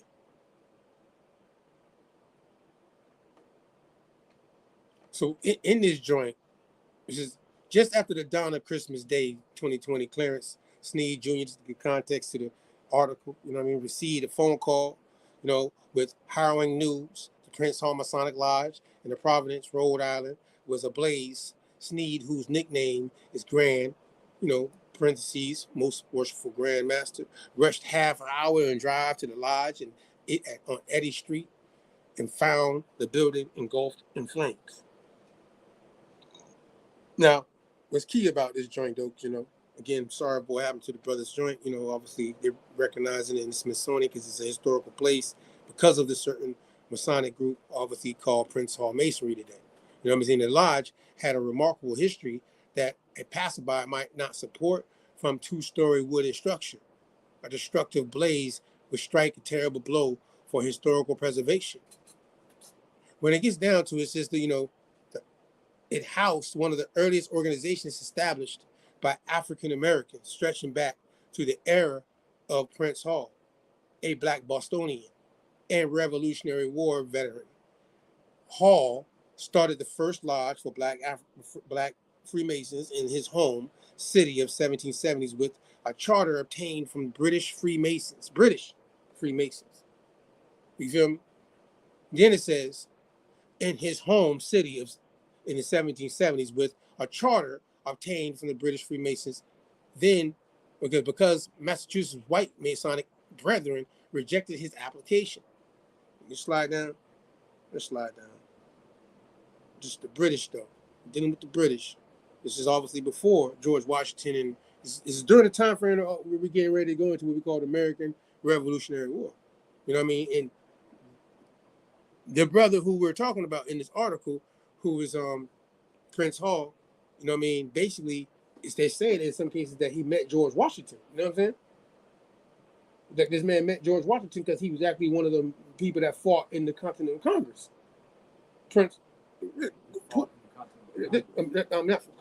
fought in the war. He fought in the war that was dealing with the Continental Congress, is what I'm saying. Tripping, my bad, mixing it up. Come back. All right, so now, matter of fact, scroll up. We're going to find that part. Matter of fact, type in George Washington. Final, get to that joint real quick. But they're going to Sneed and all that. I want to get to the part that really stood out for why I even picked it out to pick this and go into what we're going into. All right. So recognition of Hall by historians and the general public outside the Masonic community has been scarce. That started to change when the Cambridge, Massachusetts politician E. Denise Simmons proposed a public monument to Hall, who is buried just across the Charles River in Boston's Culp's Hill burying ground. The memorial was unveiled in 2010 on the Cambridge Common, where legend holds that George Washington took command of the Continental Army, and some may have encountered Hall. Excuse me, I said that right? Took command of the Continental Army and may have encountered Hall. See what I'm saying? That's what they're putting in this joint. It's what stood out to me, right? You know what I mean? This is the time frame, right? Now, 6 black stone obliques stand in a near circle with inscriptions about Hall's life, including his service in the Revolution. See what I'm saying? That stood out, right? So they're basically saying he could have been a soldier, right? They also said that they learned about the masonry shit from a British soldiers, right? Feel me? But they joined in the cause, you feel me, to fight for what we call the Continental Congress at this time. You know what I mean? That's before George Washington, right? When he's a general, right? He's a general. That's why he would be meeting taking over the Continental Army, right? Interesting enough, when you look at history, you understand the context. This is before George Washington becomes the president. You know what I mean? This is during the American Revolution, right? Time frame, right? So we all be on the same page, right? We'll read this next paragraph and come in. It says, when we studied Prince Hall, you learn he became a Mason because he saw this philosophy of Masonry as a way to advance his cause, to free his brethren and sisters, says Simons, who sees a thorough line between Hall and Martin Luther King, who says she stands squarely on the shoulders of Prince Hall. Her grandfather, a guidepost of her early life, was a Prince Hall Mason in Tuskegee, Alabama. Feel me? Now, these folks ain't what we call Africans, even though the word African is being applied to them from a situation. I'm going to go into that tonight, too. We'll pull that up. Trust me. Break down some things here with these different people living and free people of color in this time frame amongst the Maroons and indigenous people and their free people of color narrative. Within the Continental Congress, meaning jurisdictions, you know what I mean? Which is the American colony that's breaking away from the 13 colonies that Lee Cummings covers in this book. You know what I'm saying? We're going to slide to the next source, though. We're going to keep it moving. We're going to go to the next joint. I want to just, this is just, we got 2 hours to give you this. You're going to have to go through your research. We're just showing you sources. You can go dig on your own, a little more detail. And again, we got some shorts coming, 22 of 22 type joint, 22 minutes, straight bars, you know what I mean, coming up soon. But to go in detail on some of these topics outside of the podcast that we're doing, we're going to make time to make that happen for the folk. Shout out again to everybody in the chat and everybody that's watching this live. We do this Ethnogenesis series, American Maroon, part 3. This is the revolutionary flag that fell That fell. It says that fell to the Stars and Stripes. You know what I'm saying?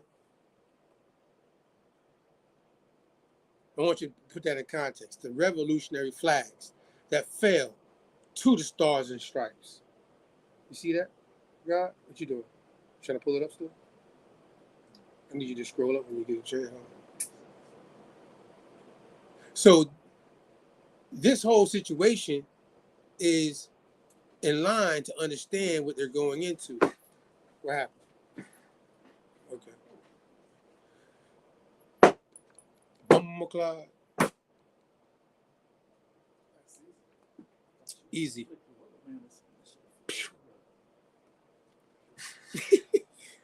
Anyways, so the patriots who fought for the independence, Great Britain, did so under a variety of revolutionary flags. You know, there's a particular flag that stands out to me because there was 8 presidents before. There was George Washington as president, and they were the Continental Congress. And we were just talking about this yesterday on Clubhouse when, it was Saturday, Sunday, and having an opinion head conversation, and we were literally just going through things, and this random conversation came about, and it stood out, and I was like, I got to put this into this ethnogenesis period because the revolutionary, was not televised, but in these books now are showing you a very different complexion of what's going on, and the colonies and the breaking up of the 13 colonies and these Maroon groups that are living within these areas in the same time frame of the South, and the Penal colonies involved with the 13 colonies and how these people are running away from their manumissions and, situations and bonded situations, indentured servitude situations they in. You know what I mean? There's a lot of things taking place. You know what I mean? Soldiers running away from their posts. You know what I mean? There's a lot of things going on dealing with this right here. Funny enough, scroll up though. I want to get to this flag because I'm trying to get to the flag. I want to get to the flag. Yeah, I really want you to see this joint. Should I read the bold joint to him? All right, you read the bold joint to him. Revolve that the flag, Resolve, excuse me, thank you, catch me. It's a resolve that the flag of the 13 United States be 13 stripes, alternate red, white, and the Union be 13 stars, white and blue field, representing a new constellation. This is a new constellation. You heard that? Am I tripping? Was I pronouncing that wrong? All right, cool, make sure. We're going to slide now. Now, look, they talking about constellations and shit at this point. We into some other shit going on. But the revenue flag of New England, right? New England, right, is the connection to who really the 13 colonies is connected to, right? And then the people who broke away from it were living in that area. Say what? Flags with an S. Plural. It's not just one. Okay, so we're going to keep going. Keep going. Go to this one right here, though. During the reign of King James II, 1685 to 1688, the pine tree was one of the most popular symbols of liberty to appear in the New England flags.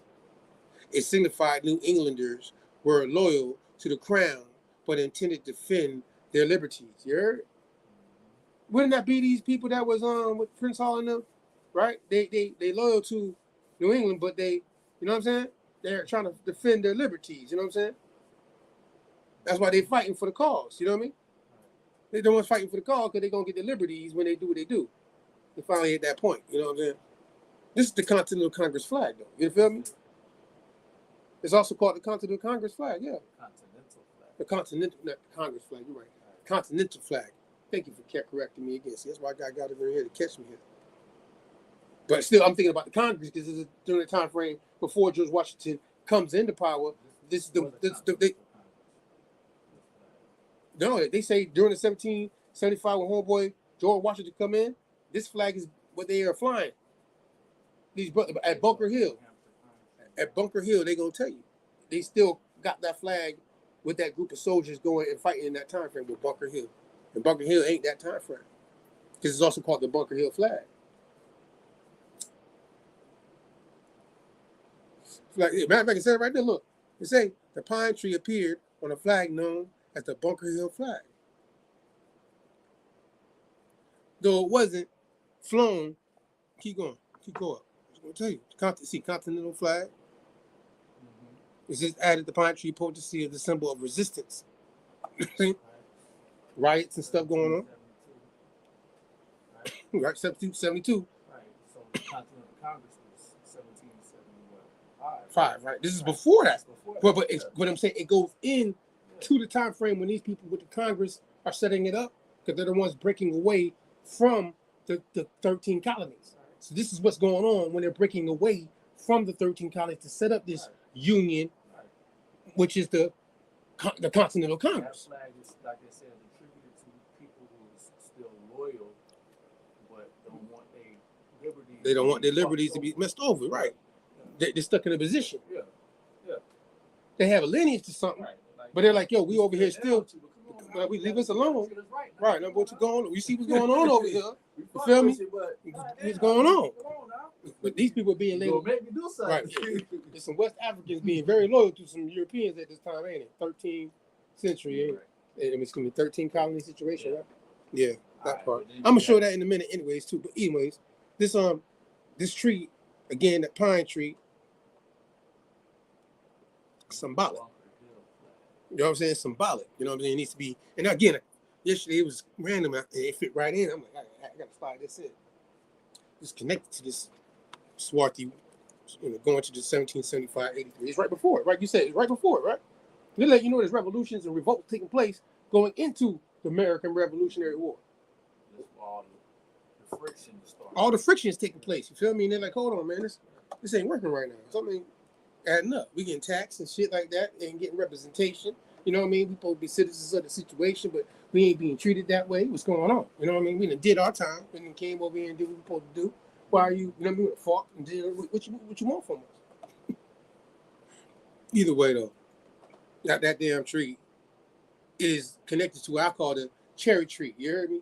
They be talking about with George Washington. You know what I mean? Cutting down a tree, because that's the group of people. When I was telling the homies yesterday in the conversation, that their lineage is the one that's been cut off. That Lee Cummings was talking about with the Negro question situation. Because now, when we think about Moors and they say, oh, the Moors got their tree cut off and they were the ones over here. Well, these are the ones I'm finding in the military fighting. But like you said, with their liberties, you heard what it said, right? With the liberties and all that. But they're loyal, but you know what I mean? And now, today, we don't even know about these people's real history and what they have connected to in their real lineage and shit. You know what I'm saying? Because they're all being labeled Africans now. You know what I'm saying? Just like how the Indian getting exposed, you feel me? So that this black European got to show this shit too, you feel me? Because they all being labeled, what we have in common, this thing they call Africa. With the earliest group of people that would actually carry the term and use it in a way of liberation and abolitionism and all that good stuff is actually Prince Hall and them. John Maroon, and Richard Allen, and Allen Jones, and all the couple other 10 other brothers I probably ain't named. So it's interesting that all these are the people who are also fighting, but they're in a position of, free man and moving in the way of that. However the case might be, this is the flag that was really connected to the actual first group of people that actually pulled away, were actually moving to pull away, and had the battles taking place. And George Washington, again, when he became president, is making this move, you know what I'm saying, to make negotiations internationally to go around King George and him blocking him from doing trade on the waters. So he's messing with, you know what I'm saying, what we call the Alawite dynasty, which is Morocco, and he's also dealing with the French, you know what I mean, Napoleon. You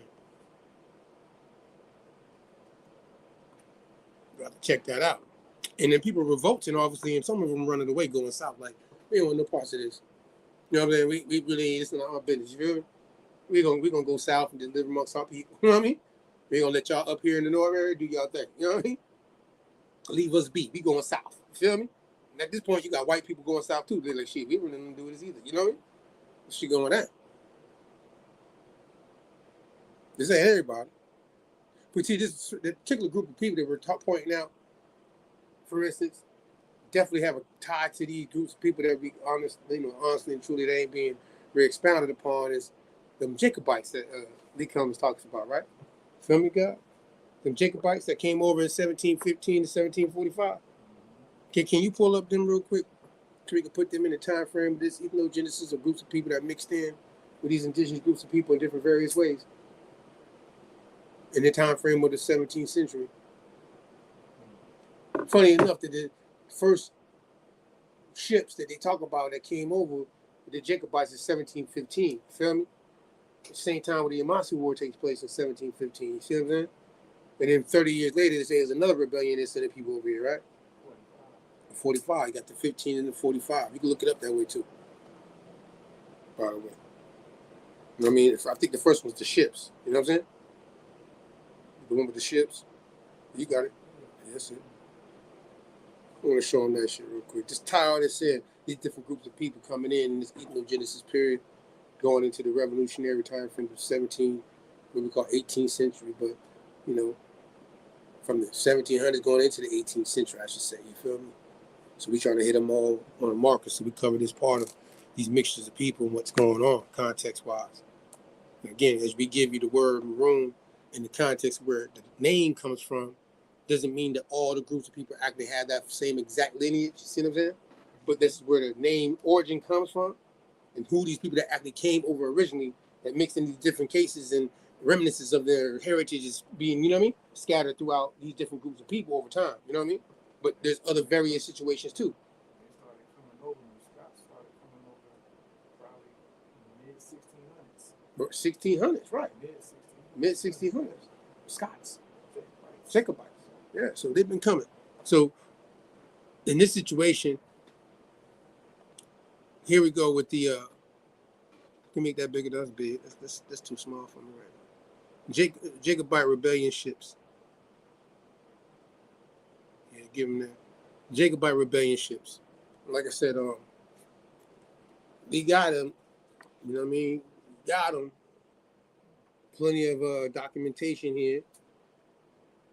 Well, you know, obviously one of his favorite joints is Benjamin Franklin, but in this situation, I'm going to give you this around 1715 during the events associated with the Jacobite uprising at Preston 5 years before the birth of the well-known Jacobite Bonnie Prince Charlie, whose images we see recorded the individual names of many common people in prison coasting the authorities 2d per diem to feed on ships costing £2 per person to transport in exile, and land records people recorded as real property and sold for cash. Finding all 10 ships listed together in one document has been an elusive task until Hugh was fortunate enough to stumble upon a warrant filed away for safekeeping in the wrong box in the British archives. We can assume that it is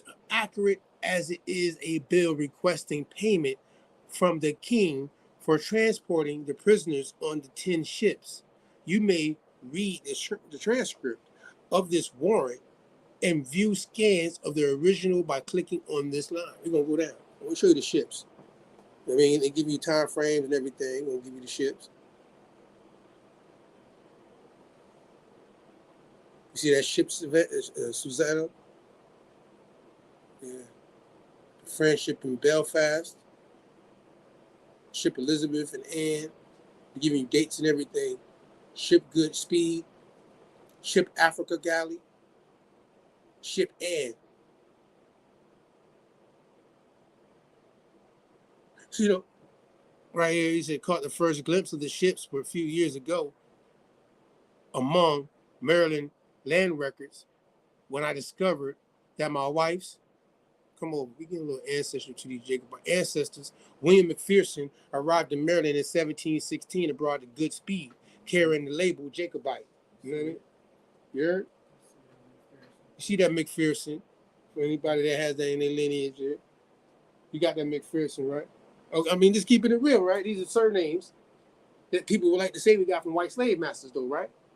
But clearly, we're finding how they're being described and what their lineage is being said to be part of.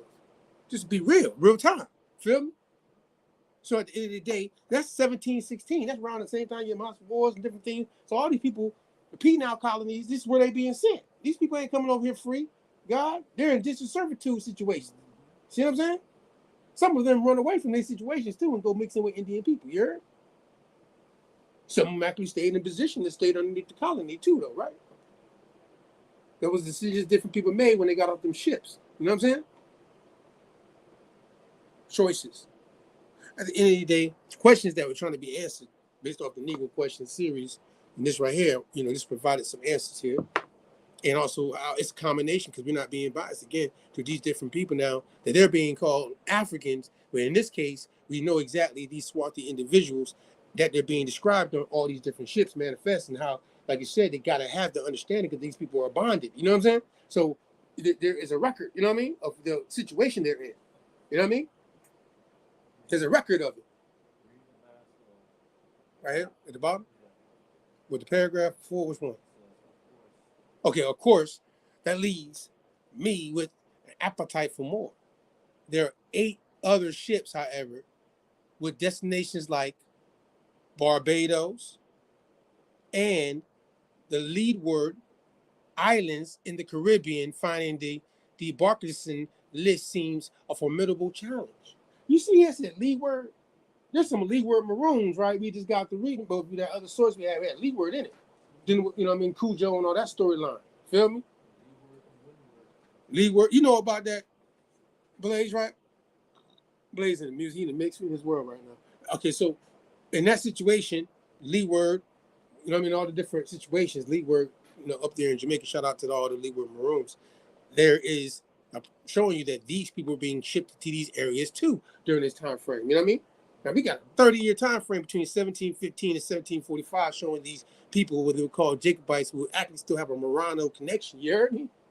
As far as their heritage goes, you know what I mean? Not at the time frame when they being come over here. At that time frame, they be considered Protestants and shit.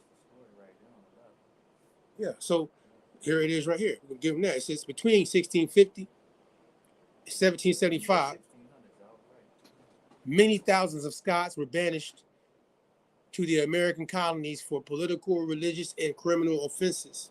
Following the English Civil War, Cromwell transported thousands of Scots soldiers to Virginia, New England, like that New England that we just breaking down, right? The flag, right? The flag with the tree. And then it says, and West Indies, the same area that we just got to read, in Barbados, and Caribbean, Jamaica, you know what I mean? And all them areas, Haiti, you know what I'm saying? A directory of Scots banished. I skipped something, my bad. I'm tripping. An additional 1700s, Scots were expelled as enemies of the state after Convertner.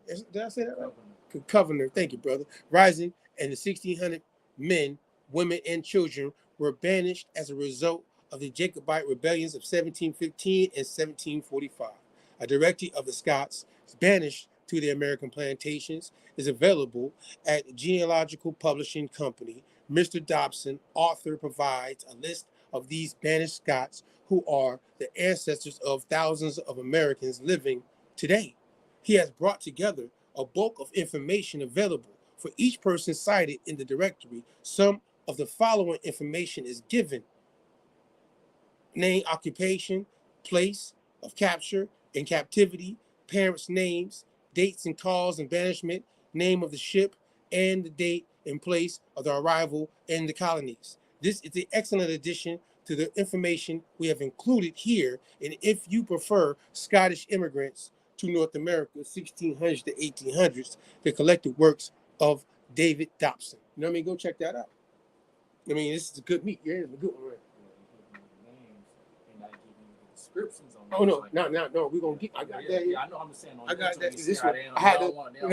They ain't going in full context on this one, but they're giving you to let you know who and came at what time. So some people might assume these are white people if we ain't really going into a real understanding and descriptions of these people, though, right? You know what I mean? And this is what we got to get down to in the 1700s. What's really being sent to these penal colonies? You know what I mean?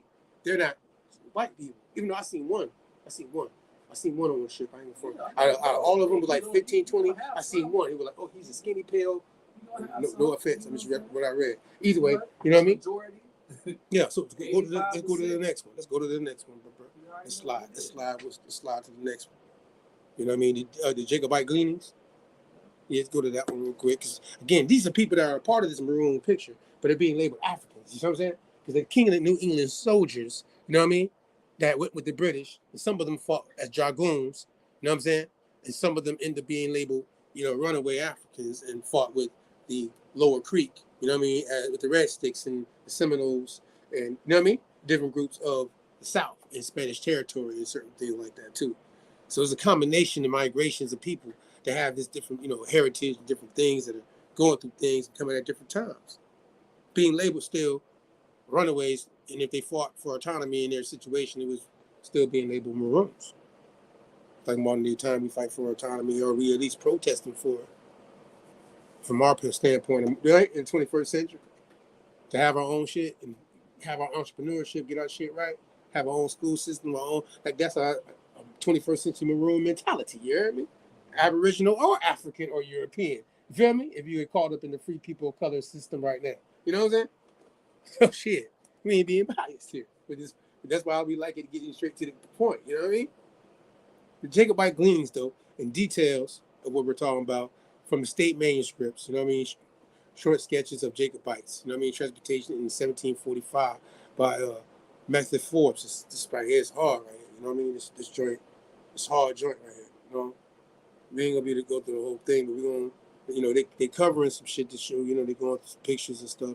They gonna come down. We're gonna get to this. Can you get the SWAT? Oh, wait, no, come back, right, come back, come back, down, down. No, down, right there. Can you make that bigger? Make that bigger.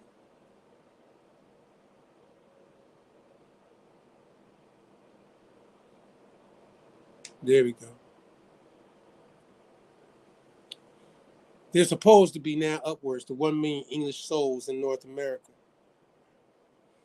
Thought scarce 80,000 have been brought overseas, and yet perhaps there is not one the fewer in Britain, but rather more on account of the employment of the colonies afford to manufacturers at home. This million Dublin, suppose, but once in 25 years, will in another century be more than the people of England, and the greatest number of Englishmen will be on this side of the water. What an accession of power to the British Empire by sea, as well as land. What increase of trade and navigation. What number of ships and seamen. We have been here but little more than 100 years, and yet the force of our privateers in the late war united was greater both in men and guns than that of the whole British Navy in Queen Elizabeth's time. See how much powerful they getting over here, boy? It go down here, you know what I'm saying? The swarthy part. Swarthy part was in yellow. They made sure they put that in yellow right there. Yeah, go right there. I want to get this part. No, go, not that part. I want to give him that right there. That yellow, right there. This is why should Pennsylvania, founded by English, become a colony of aliens, who will shortly be so numerous as Germanize us instead of our Anglifying them. Will never adopt our language or customs any more than they acquire our complexion. Which leads to me to add one remark: the number of purely white people in the world and I'm gonna mess that up. Proportionally, right? Proportionally, very small. All Africa is black or tawny. Asia chiefly tawny. This is the Benjamin Franklin joint. America, exclusively of the new commerce, wholly so. And in Europe, the Spaniards, Italians, French, Russians, and Swedes are generally of what we call swarthy. Complexions are the Germans, also Saxons, expected, who with English make principal body of white people on the face of the earth. I could wish their numbers were increased, and while we are, as I may call it, scouring our planet by cleaning America of woods and making this side of the globe reflect a brighter light to the eyes of inhabitants in Mars and Venus. He went to that Mars and Venus joint, you heard me? With the Mars and Venus. Why should we incite superior beings darken its people? In sight of a superior beings darkening its people, you know what I mean? Why in the sight of superior beings darken its people? So now you can go down to the swarthy part. You can give them that swarthy part now of these Jacobites and how they're being described, dealing with the Jacobite gleaning. You know what I'm saying? Swarth, dark of complexion, black. Swarth, Dutch, black, darkly brown. just let them, just that swarthiness, swarthly, swarth. You know what I mean? Stewart, as some people would say, either, right? Come down.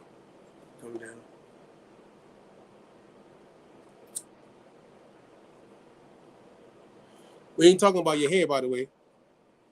Even though your hair can be swarthy, you know what I mean? I ain't saying it can't be. But they're talking about complexion.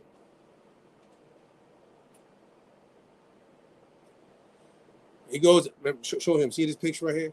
Go back and show homeboy real quick. Go to the top and show what they say at the top of the joint.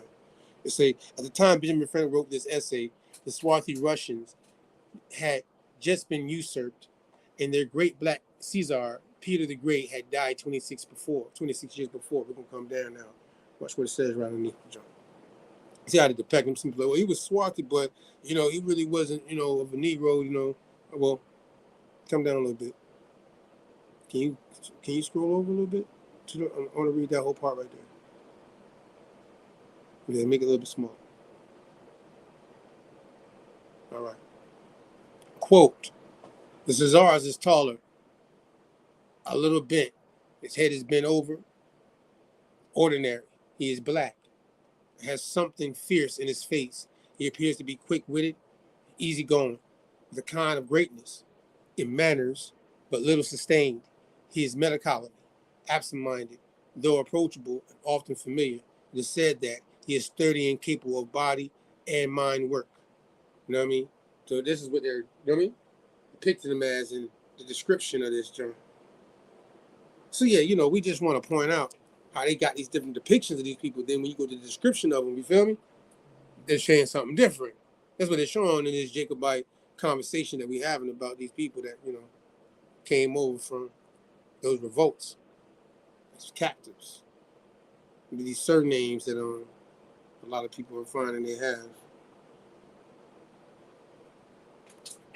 Connected to that Continental Congress in New England and Sons of Liberty on one side, and you got these soldiers of New England, King of New England soldiers on the other.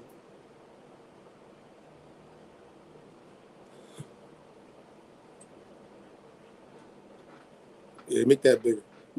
That's what we want to show them. But that's what I want you to get to. Actually, you navigating perfectly to what I'm trying to really get to.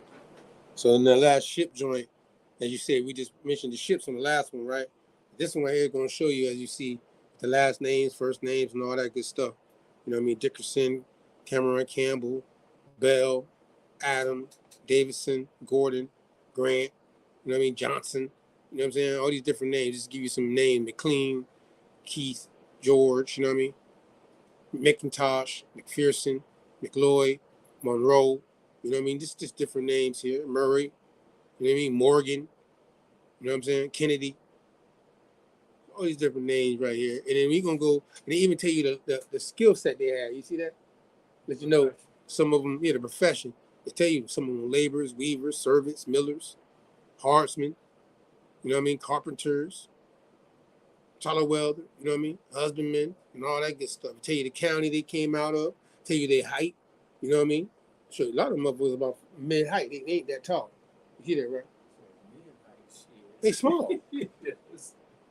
Them short people, you know what I mean? There's some short people. You know what I mean? They ain't no tall, 5'6", you know what I'm saying? Big people. Right. It's just brown, black, brown, black, brown, black, brown, brown. You know what I mean? Remarks. In the remarks section, we're going to come down. And none of these folk they saying is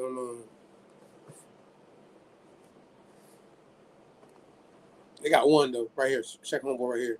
Where it says Duncan McPherson, 36. You see him? Pale and sickly. That's what they said about him though. I'm letting you know what they said. It's not me. It ain't me. What they said about the man. Feel me? And right after that, they say black, very strong man. Right underneath him. McIntosh, he black and very strong made. You hear me? Yeah. And then they got the brown. Very strong made. Yeah. Long chin. You look even the marks of these people, right? They got the same last name. You see that, right? But they got these different depictions of them, right? Same surnames. Ain't that interesting, right? however the case might be. You know what I mean? This is the people that's coming on them shifts though. That we were just showing you all them different shifts they were talking about, even when we were being called Africa. You know what I mean? When the ships were being named Africa, but these folks is coming after the Jacobite situation. You know what I mean? Clearly dealing with Europe and dealing with the Stuarts, dealing with you know what I mean? The kingdoms over there and what's going on in the wars in that time frame, dealing with King James actually, right? So coming out of Scotland, Ireland, Wales, Brittany, all the areas right there. Dark-skinned Europeans, Swarthy. End up mixing in with indigenous folk in different situations and being Maroons, right? They were already exiled, ain't it? They ain't come over in no powerful position. You feel me? They trying to get away and do their thistle. You heard? Mix in and do the thistle. You know what I mean? That's what they doing. So we're gonna slide to the next chart though. We'll keep it moving. Cause I want to give them this. Go to that next chart. You see it, right? PDF? Yeah, hit them with this one. Because them Huguenots, we want to talk about these Huguenots because we touched on them briefly. But in this Maroon series, I got to touch on them too. You know what I mean? Because they are part of this situation too, this diaspora, this is a military joint, by the way. Hey, you see this joint when I see this is military, right? All right, so the effects of the Huguenot diaspora on the American Revolution. The effects of the Huguenot diaspora on the American Revolution. So we're still talking about what? Same time period, right? Bing, right here. All right. Okay, now I want to for this situation, I need to get to the Swarthy situation, sir. You can do a search on page. You know what I mean? Because I think 64, black even. You know what I mean? I think that's going to be where we're going to go to get to the meat of this Huguenot situation. Oh, George Washington pops up, of course, because he in that Huguenot situation, by the way. Huh? I need to get to the word black or Swarthy. There we go, black. All right. What page is that? 64? 66. All right. I'm gonna give him that. All right, so it's gonna say to assert that religion played no part in the decision-making process strains all limits of credibility. The contemporary British had no such illusions, especially with regard to the influence of Calvinism, especially in the form of Presbyterianism, King George III, being moaned, the Presbyterian influence of the Black Robbed Regiment, a reference to the Geneva gown of the Presbyterian clergy, or in the Horace Walpole quipped, there is no using crying about it, cousin America has eloped with the Presbyterian parson. The implication was also not lost on their German-speaking auxiliaries, as Captain John Henricks wrote home about the Scot-Irish Presbyterian rebellion. Henrik also identified the rebellion similarity to the French wars of religion. Contemporary patriots like New Englander Sam Adams also understood this factor all too well. The Continental Congress in Philadelphia, he understood the need to unite gathered members of multiple denominations. The Calvinists, by tradition, he wisely chose Huguenot and Anglican clergyman Jacob Dutch to lead the ecumenical prayer. This is the city founded by Quakers. The decision allowed him to assert, I am not a religious zealot, I'm going to say it, bigot, that's what it says. I got to it before I said it. And negate perceptions of New England zealotry. A master propagandist, Adam realized that in 18th century America's religious operations were information operations. Centuries before anyone ever coined the acronym PSYOP, psychological operations, or MISO, military information support operations, the importance of religion, however nuanced, is not lost in the Kevin Phillips, the Cousin Wars, where he traces the religions and political relationship between three wars: the English Civil War, the American War of Independence, and the American Civil War. So that, as you see, all this is a combination. Can you pull up Swarthy real quick so we can keep it going? The Swarthy part. This joint right here, we're going to have to do a whole room on this one document. You know what I mean? The Huguenot diaspora. You know what I'm saying? This just right here goes in. And I want to show you at the top after that. I'm going to just show you the source of this military dissertation with, you know what I mean, what he even going for, where he put this out. You heard me? So it's a, yeah, get to me a full sentence. All right. Right there.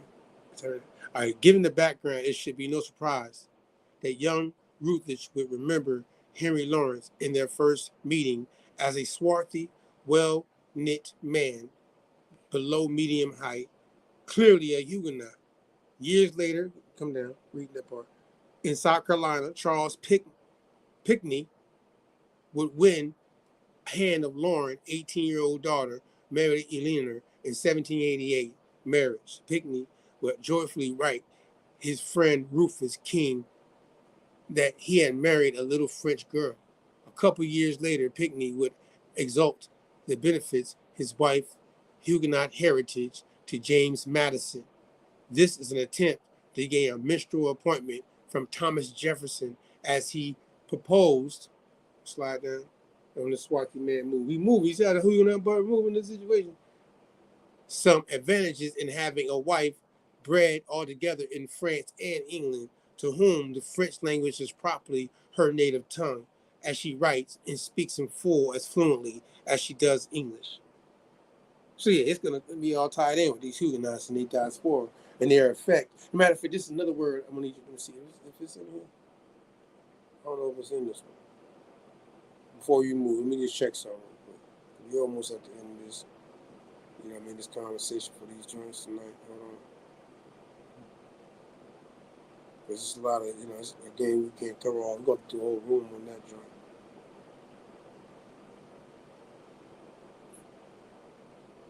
Swarthy, Huguenots, Calvinists, and all that good stuff.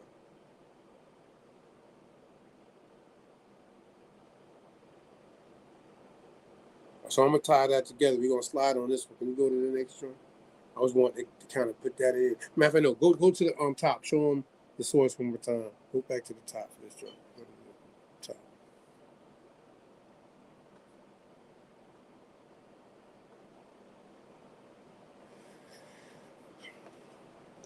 All right, the effects of the Huguenot diaspora.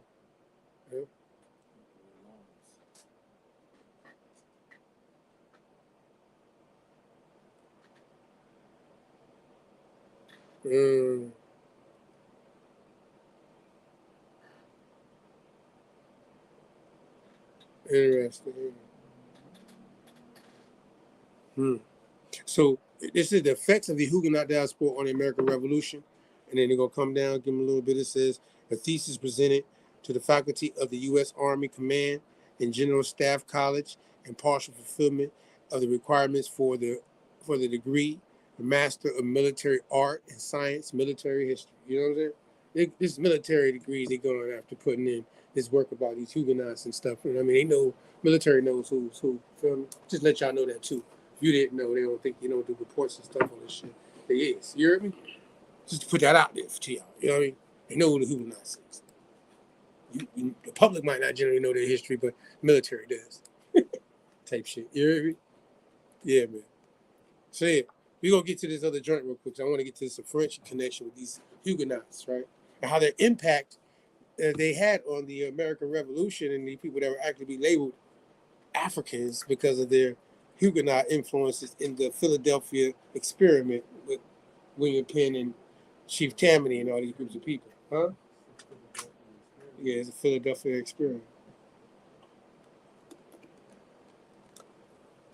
And all this revolutionary stuff and these groups of people that later, in some cases, are called free people of color, and some of them being called Maroons.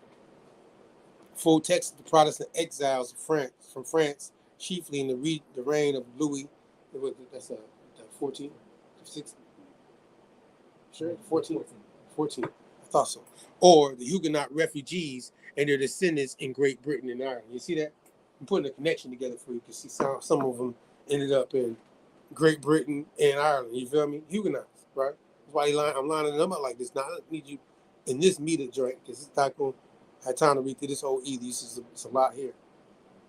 But I want you to look for a Frenchie. All right? Let's get to the word of French here. Dealing with these Huguenots. You know what I'm saying? We're going to get to the word of French. AFFRANCHI.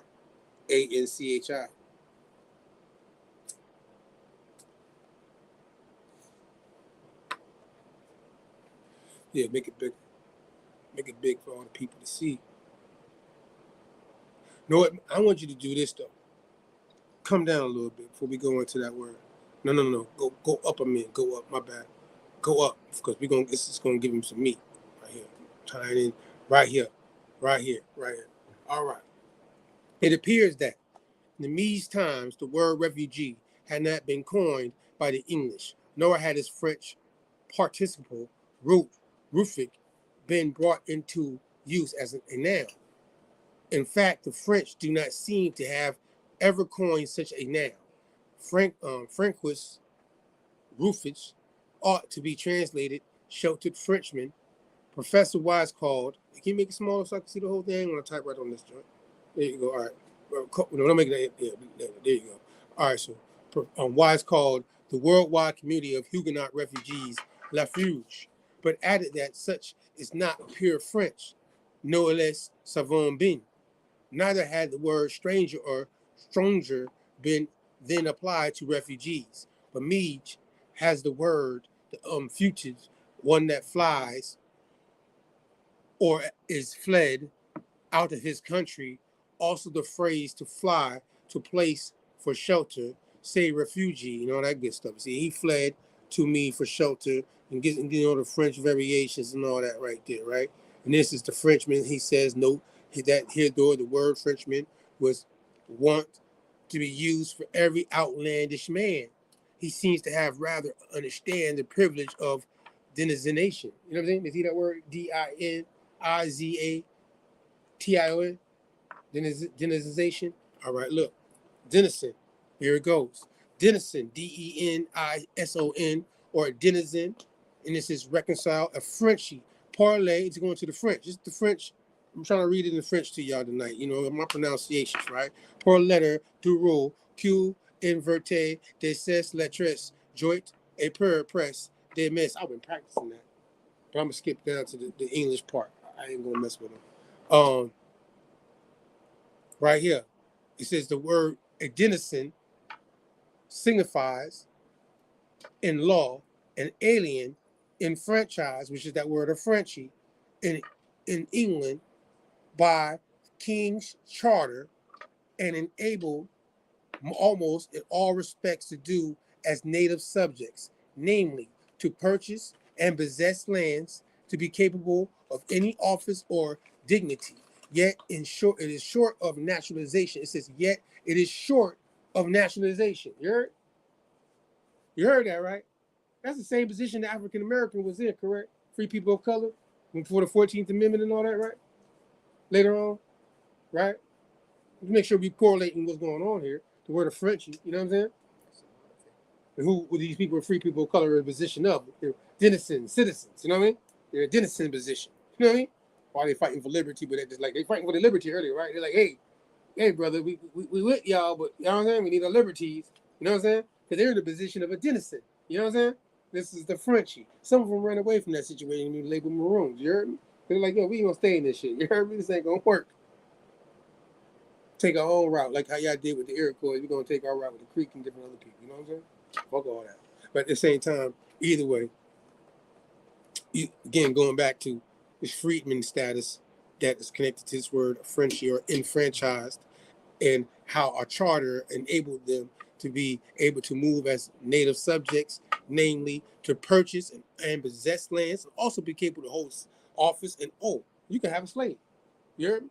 You can have people work for you, by the way. That's what I mean by that. You know what I'm saying? Indentured to you in contract. You know what I mean? You're able to do that too, but you're still yet is short of naturalization, because stranger naturalized may inherit lands by descent, which a man made only a denizen cannot. You heard? And in the charter, whereby a man is made denizen, there's commonly contained someone, clause or other, that abridges him of that full benefit which natural subjects do enjoy. Now, when a man is thus enfranchised, he is said to be under the king's protection, before which time he can enjoy nothing in England, nay, he has good might besieged in the king's use. You heard? These are the King of England soldiers, you heard me? Frenchies, you heard me? Position. It's a revolutionary time frame, right? See what I'm saying? Some of them marooned though, right? Some of them stayed and fought for the colony, right? You got all different situations. America, again, during the time frame of the American Revolutionary War, right? During the time frame of the Continental Congress, right? With the flag, with the tree, you know what I'm saying? And everything connected to these groups of people and these mixtures and Indians and all that, right? We ain't being biased. See what I'm saying? So at the end of the day, in this ethnogenesis of these groups of people, just to give a context of these different Maroons and these free people of color and what we try to pull out of the narrative of over a long time from the 15th century going into the American Revolutionary War, you know what I mean? You have many different combinations of Maroons and different combinations of people, you know what I'm saying? Going through different situations, their regions of the different colonies, you know what I mean? Am I moving too fast? I want to make sure I ain't moving too fast. Make you marinate on that one. I wanted to end on that paragraph though, right there. Feel me? See how I landed on that one last, right? See what I'm saying? I'm gonna land on this one right here. I'm gonna let that marinate. I'm gonna read it again one more time. Can I read it one more time? From the slide, put the video up because the integration, right? Because we Maroons in this conversation, ethnogenesis, and Aboriginals, and if you're Europeans and you're Africans and whatever you're finding in your genealogies, and you're looking for not to be underneath this systematic situation called denizen, you know what I mean? Negro, black, and colored, African, a Frenchie, you know what I mean? Freedman status, you know what I mean? That's going back to this right here. Feel me? That some of your ancestors that got connections to. Yeah, it's right here. A denizen signifies in law an alien enfranchised in England by the King's Charter, and enabled almost in all respects to do as native subjects, namely to purchase and possess lands, to be capable of any office or dignity, yet it is short of nationalization. Because a stranger naturalized may inherit lands by descent. You see what I'm saying? You can't hold no land on that level. You can possess, but you can't inherit it. You know what I'm saying? That's what they're trying to keep you from doing in the position of you not being considered a naturalized citizen naturally of the system. You know what I mean? You're given benefits to move within it, but you're not of the system fully. You know what I mean? Because of your position coming in, you've been given a charter to do this. You're not naturally of this. You feel me? Yeah. King of England soldiers, this is what they naturally were fighting for, to have this position. Just to be in that position. That later was amended with 13th and 14th Amendments to make them be able to now be able to vote with certain things. Feel me? Naturalization acts and stuff like that taking place within the American colonies that broke away from the 13 colonies, right? That the charter was under, right? They were underneath that charter, right? The King's Charter, right? They broke away from the King's Charter in the American colony, the American Revolution. They broke away from the King's Charter, right? They marooned that bitch. Feel me? They marooned the King's Charter, you know what I'm saying? And set up their own shit with indigenous folk, the Iroquois. Feel me? And based themselves off that. Articles of Confederation, you know what I mean? Continental Congress. That's what they building themselves. They're marooning that system. Now, other people are being called Maroons too, but they're not being called Maroons because their situations, they're the American colonies breaking away from the 13 colonies. You know what I mean? There's a whole bunch of shit going on now. There's a lot more details to this than what people are talking about. I'm trying to give you a piece. You heard me? But this word that is really connected to what we need to stand down and see in this ethnogenesis conversation. You heard me? This denizen signifies in law an alien enfranchised in England by the King's Charter and enable almost all respects to do as native subjects, namely to purchase and possess lands, to be capable of any office and dignity. Again, check it. But yet it's short of nationalization. You ain't got full rights in that position, right? That's the Frenchie. You see that word got highlighted at the top? Denizen, recognized as a Frenchie, which is also in French means freedman. You know what I mean? Word that later can be anglicized into African as a status. You know what I mean? Of people that's living in these colonies, that Negro, black, and colored, be, you know what I mean? In a free person status. You know what I mean? But you can't do this and that. That don't mean your ethnicity meant that you connected to these French people, right? But you see, they're being labeled a Frenchies, right? Are you a Frenchie by you? No, you're not, right? This is status. Did you maroon that shit or not? Well, I don't know. It's up to you. That's your choice right there at that point. So we're going to keep it moving, though. You feel me? I want that party to be laid out. What up, Ted? Good. So, yeah, you know what it is. Each and every Sunday, we right here. You know what I mean? Ethnogenesis was the part 3 of this joint. You know what I mean? Maroon, Marano, Maron. You seen all these different words. Mariano, as we did last couple weeks ago with our guest, Lee Cummins and Cootie Mayo. You know what I mean? We're showing the different variations. The different people could be labeled this term Maroon with their heritage, indigenous and African and European. Feel me? Different time frames, different situations, right? Huh. I guess they realized in their situation, the ethnogenesis at them time periods, that they had to do their thing together and not get caught up in what we get caught up today. Which is, are we trying to be autonomous or not? Are we trying to be a citizen? You feel me? Are we going to let them choose that for us? You feel me, God? Or are we going to be autonomously governing ourselves and be naturalized underneath our own situation? Or what are you going to be naturalized to? What are you connected to now when you're a citizen of, subject to? At the end of the day, it is what it is, though. You know what I mean? As far as being autonomous, you would think that, ain't nothing wrong you saying you want to be moving like a Maroon and you have indigenous roots, and you have something outside of the framework of a system that has self-identified you in a status that you don't want to be subject to in history. It's time for us to be restored into our naturalization of nations of people. You know what I mean? With our genealogies connected. You heard? Put the tree back up.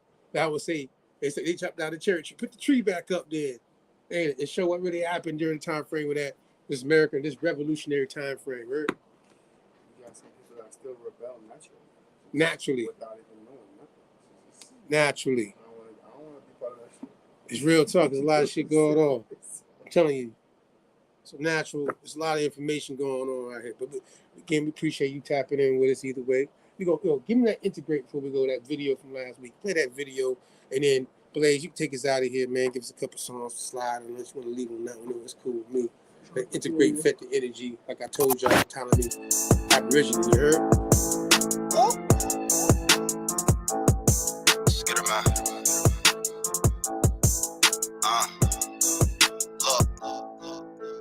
Ever since a youngin', I've been running, getting to the cake. Dog, you ain't 100, this 100, let me demonstrate. If she ain't got brains, then I ain't tryna penetrate. And if you ain't a stand-up needy, you could get your dinner ate. I ain't buying all that real shit, dog, you benefit. Took on a dinner date, now we on the interstate. Might be a rookie in the game, but I've been a great. And we about autonomy, dog, we ain't tryna integrate.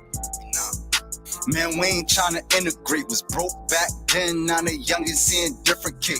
We don't go off feelings, we just make sure that the business straight. And if you ain't an intellect, then you can't get a penetrate. Local need you, now I'm getting love all in different states. Gotta need you, if you ain't got scars, then you can't relate. Preach the niggas, I'm just trying to make sure that my people straight. Woke nigga in a sleep world, trying to keep awake.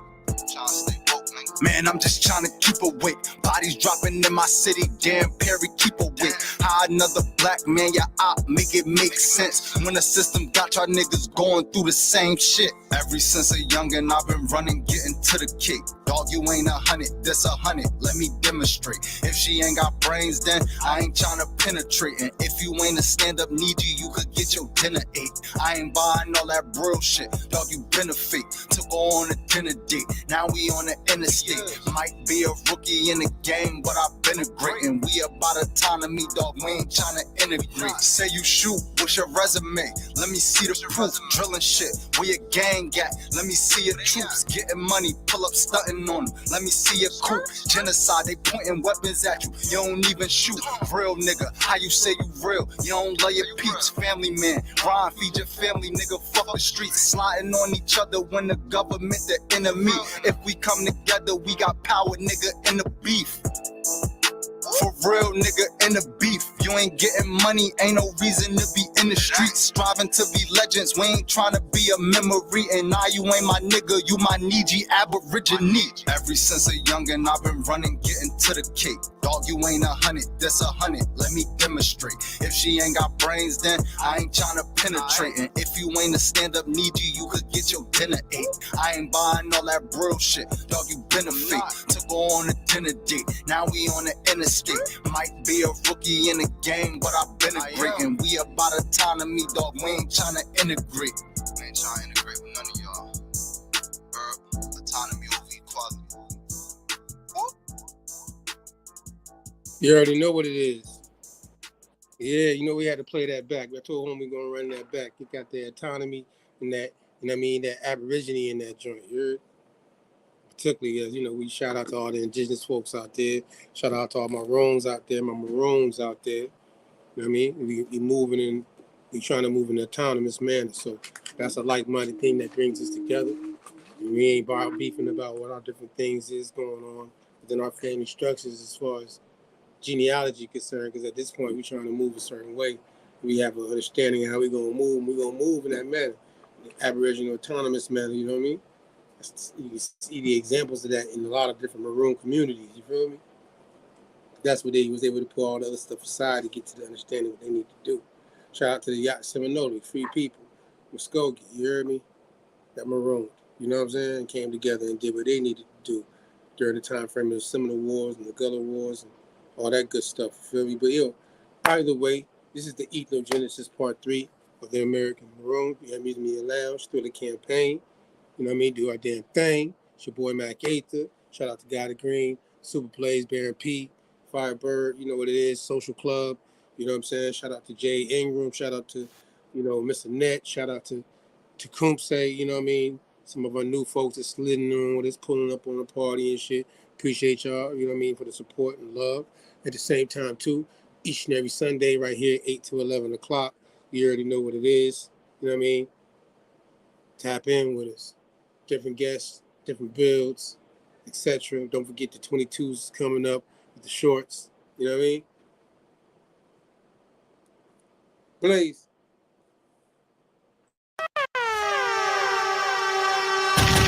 Yeah, you listening to Super Blaze, let's go. You should be ashamed that nothing's really changed, and it's your ignorance that won't give me a chance because of the color of my skin. You won't listen, and after all this time you won't change your mind, and you should be ashamed. What more will it take before you realize your mistake? You've got it all wrong, and you've been wrong all along. Now look where we are. We haven't healed one scar. Oh, and after all this time, you won't change your mind. You should be ashamed. You should be ashamed for believing what they say, just taking their word and causing you to hate. You don't know me, and it wouldn't take much to see that we are more the same. Don't even want to know my name, and you should be ashamed. Yeah, you listening to Super Plays, let's go. Bang, bang, bang. Hello, ladies and gentlemen.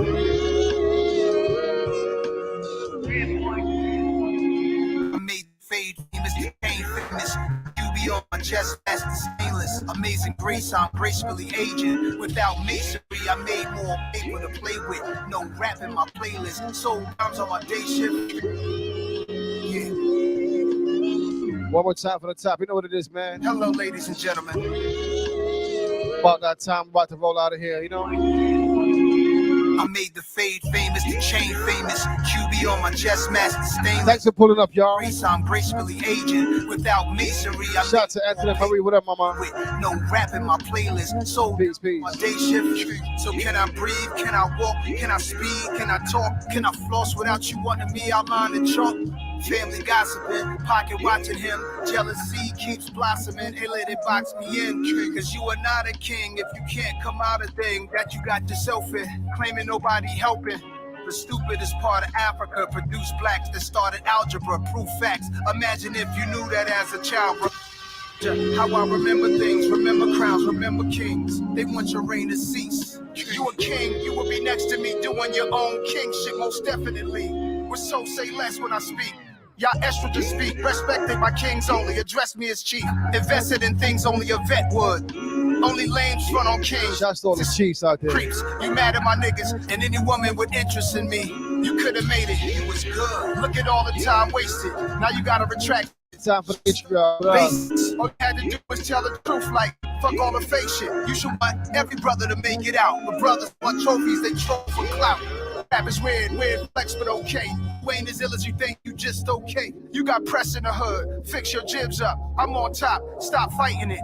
Yo, stop with the over-righteousness, it's so lame. This media circus, greedy and worthless, my life got them tight. Why they wanna see me hurt up? Why me? Real kings everywhere, stand up. They come with the game.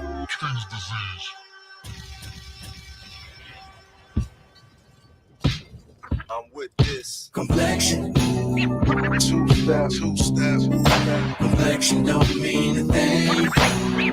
It's a solo vibe. Yeah, you listen to this complexion. Two step. Complexion don't mean a thing.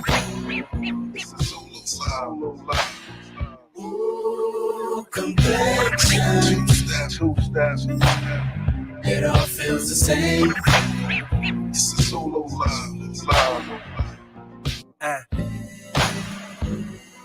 Dark is the midnight hour, her bright is the morning sun. Give a fuck about your complexion, I know what the germ is done. Sneak me through the back window, I'm a good feel. I made a flower for you out of cotton just to chill with you. You know I go the distance, you know I'm 10 toes down even if Massa listening. Cover your ears, he about to mention complexion. Two step. Complexion don't mean a thing. It's a slow. Ooh, complexion. Two step. It all feels the same. It's a slow.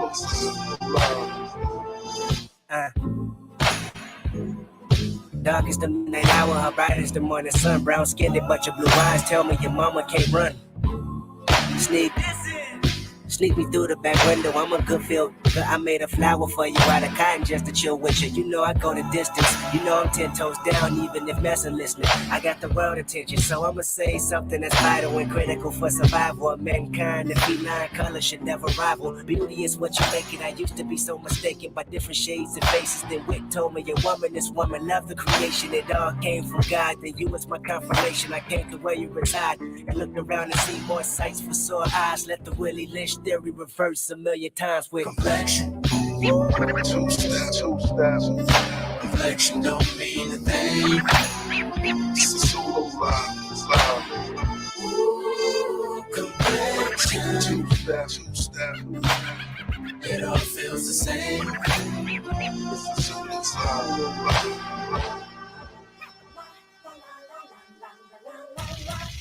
Yeah, you listen to Super Blaze. Let's go. Bang, bang, bang.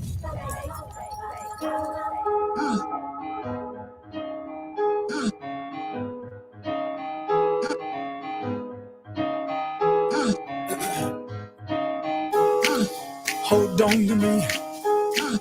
Don't let me go. Who cares what they see? Who cares what they know? Your first name is free. Last name is dumb.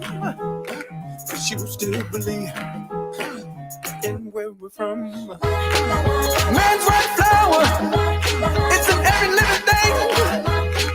Mind, use your power. Spirit, use your wings.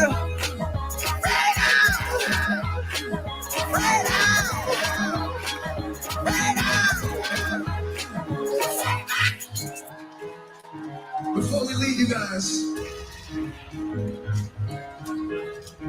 just want to share a moment with you guys. We got this new song called Freedom. This is our first time hearing the song here. I want to have a moment. I want you guys to make this a memorable moment tonight. I don't care how much money you have. I don't care what family you were born into. You need freedom. You need freedom. Maybe it's the government. Maybe it's a corporation. Maybe it's just being bullied. You need freedom. So tonight, when you hear me scream freedom, I want to know what 80,000 people's freedom looks like.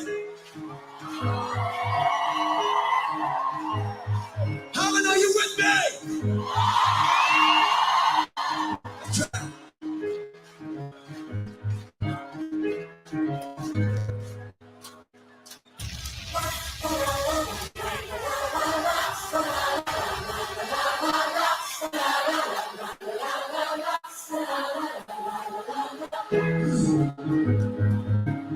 I'm so excited.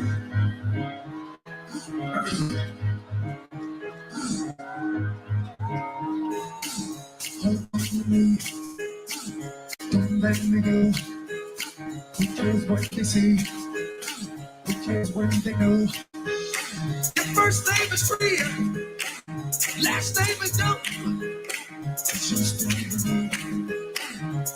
where we from. Man's right flower. It's in every living thing. Mind, use your power. Spirit, use your wings.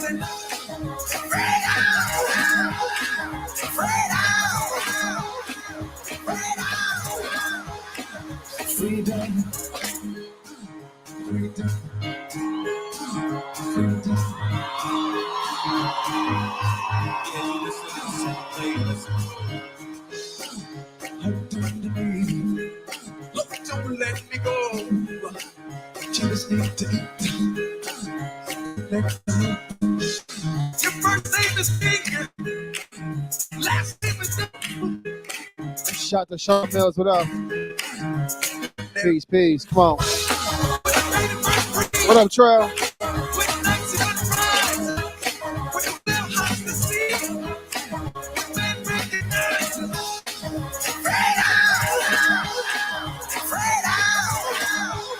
We need freedom. Freedom. How you gonna get freedom? Freedom. The autonomous way. I'll tell you about it.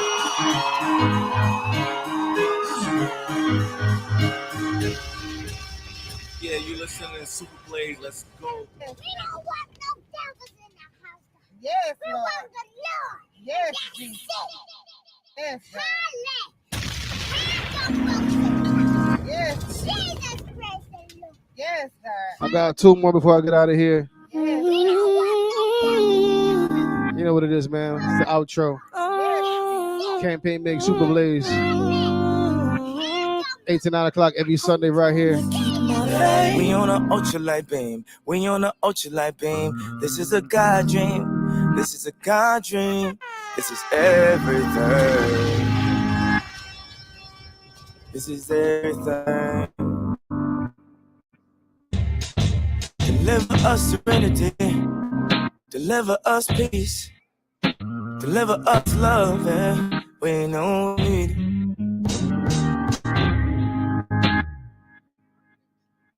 You know we need it. You know we need it. Now I need you now. Oh, yeah. Pray for Paris, pray for the parents. This is a God dream. This is a God dream. This is a God dream. We on an ultralight beam. We on an ultralight beam. This is a God dream. This is a God dream. This is everything. Everything. I'm trying to keep my faith, but I'm looking for more. Somewhere I can feel safe, and in my holy war, I'm trying to keep my faith. Why send oppression, not blessings? Why, oh why you do me wrong? You persecute the weak because it makes you feel so strong. Don't have much strength to fight, so I look to the light to make these wrongs turn right. Head up high, I look to the light. Hey, cause I know that you'll make everything alright. And I know that you take good care of your child. Oh, no longer am afraid of the night, cause I look to the light. They come for you, I will shield your name. I will feel their questions. I will feel your pain. No one can judge. They don't know. They don't know.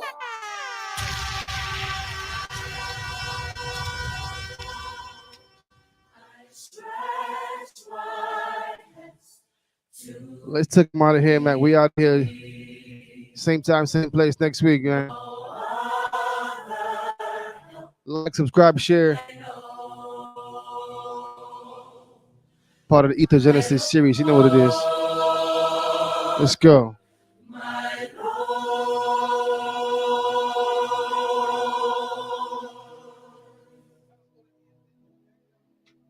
My blessings, if I should. Yeah, you listening to Super Plays. Let's go.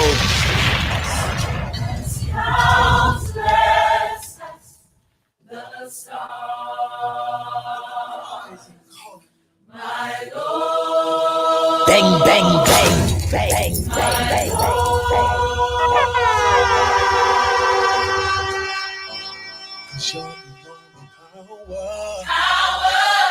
That can save this world today. Jesus, you're the only power that can save this world today.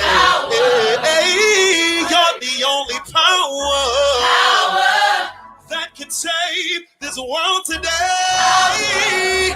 You're the only power that can save this world today. Come on and lift your voice.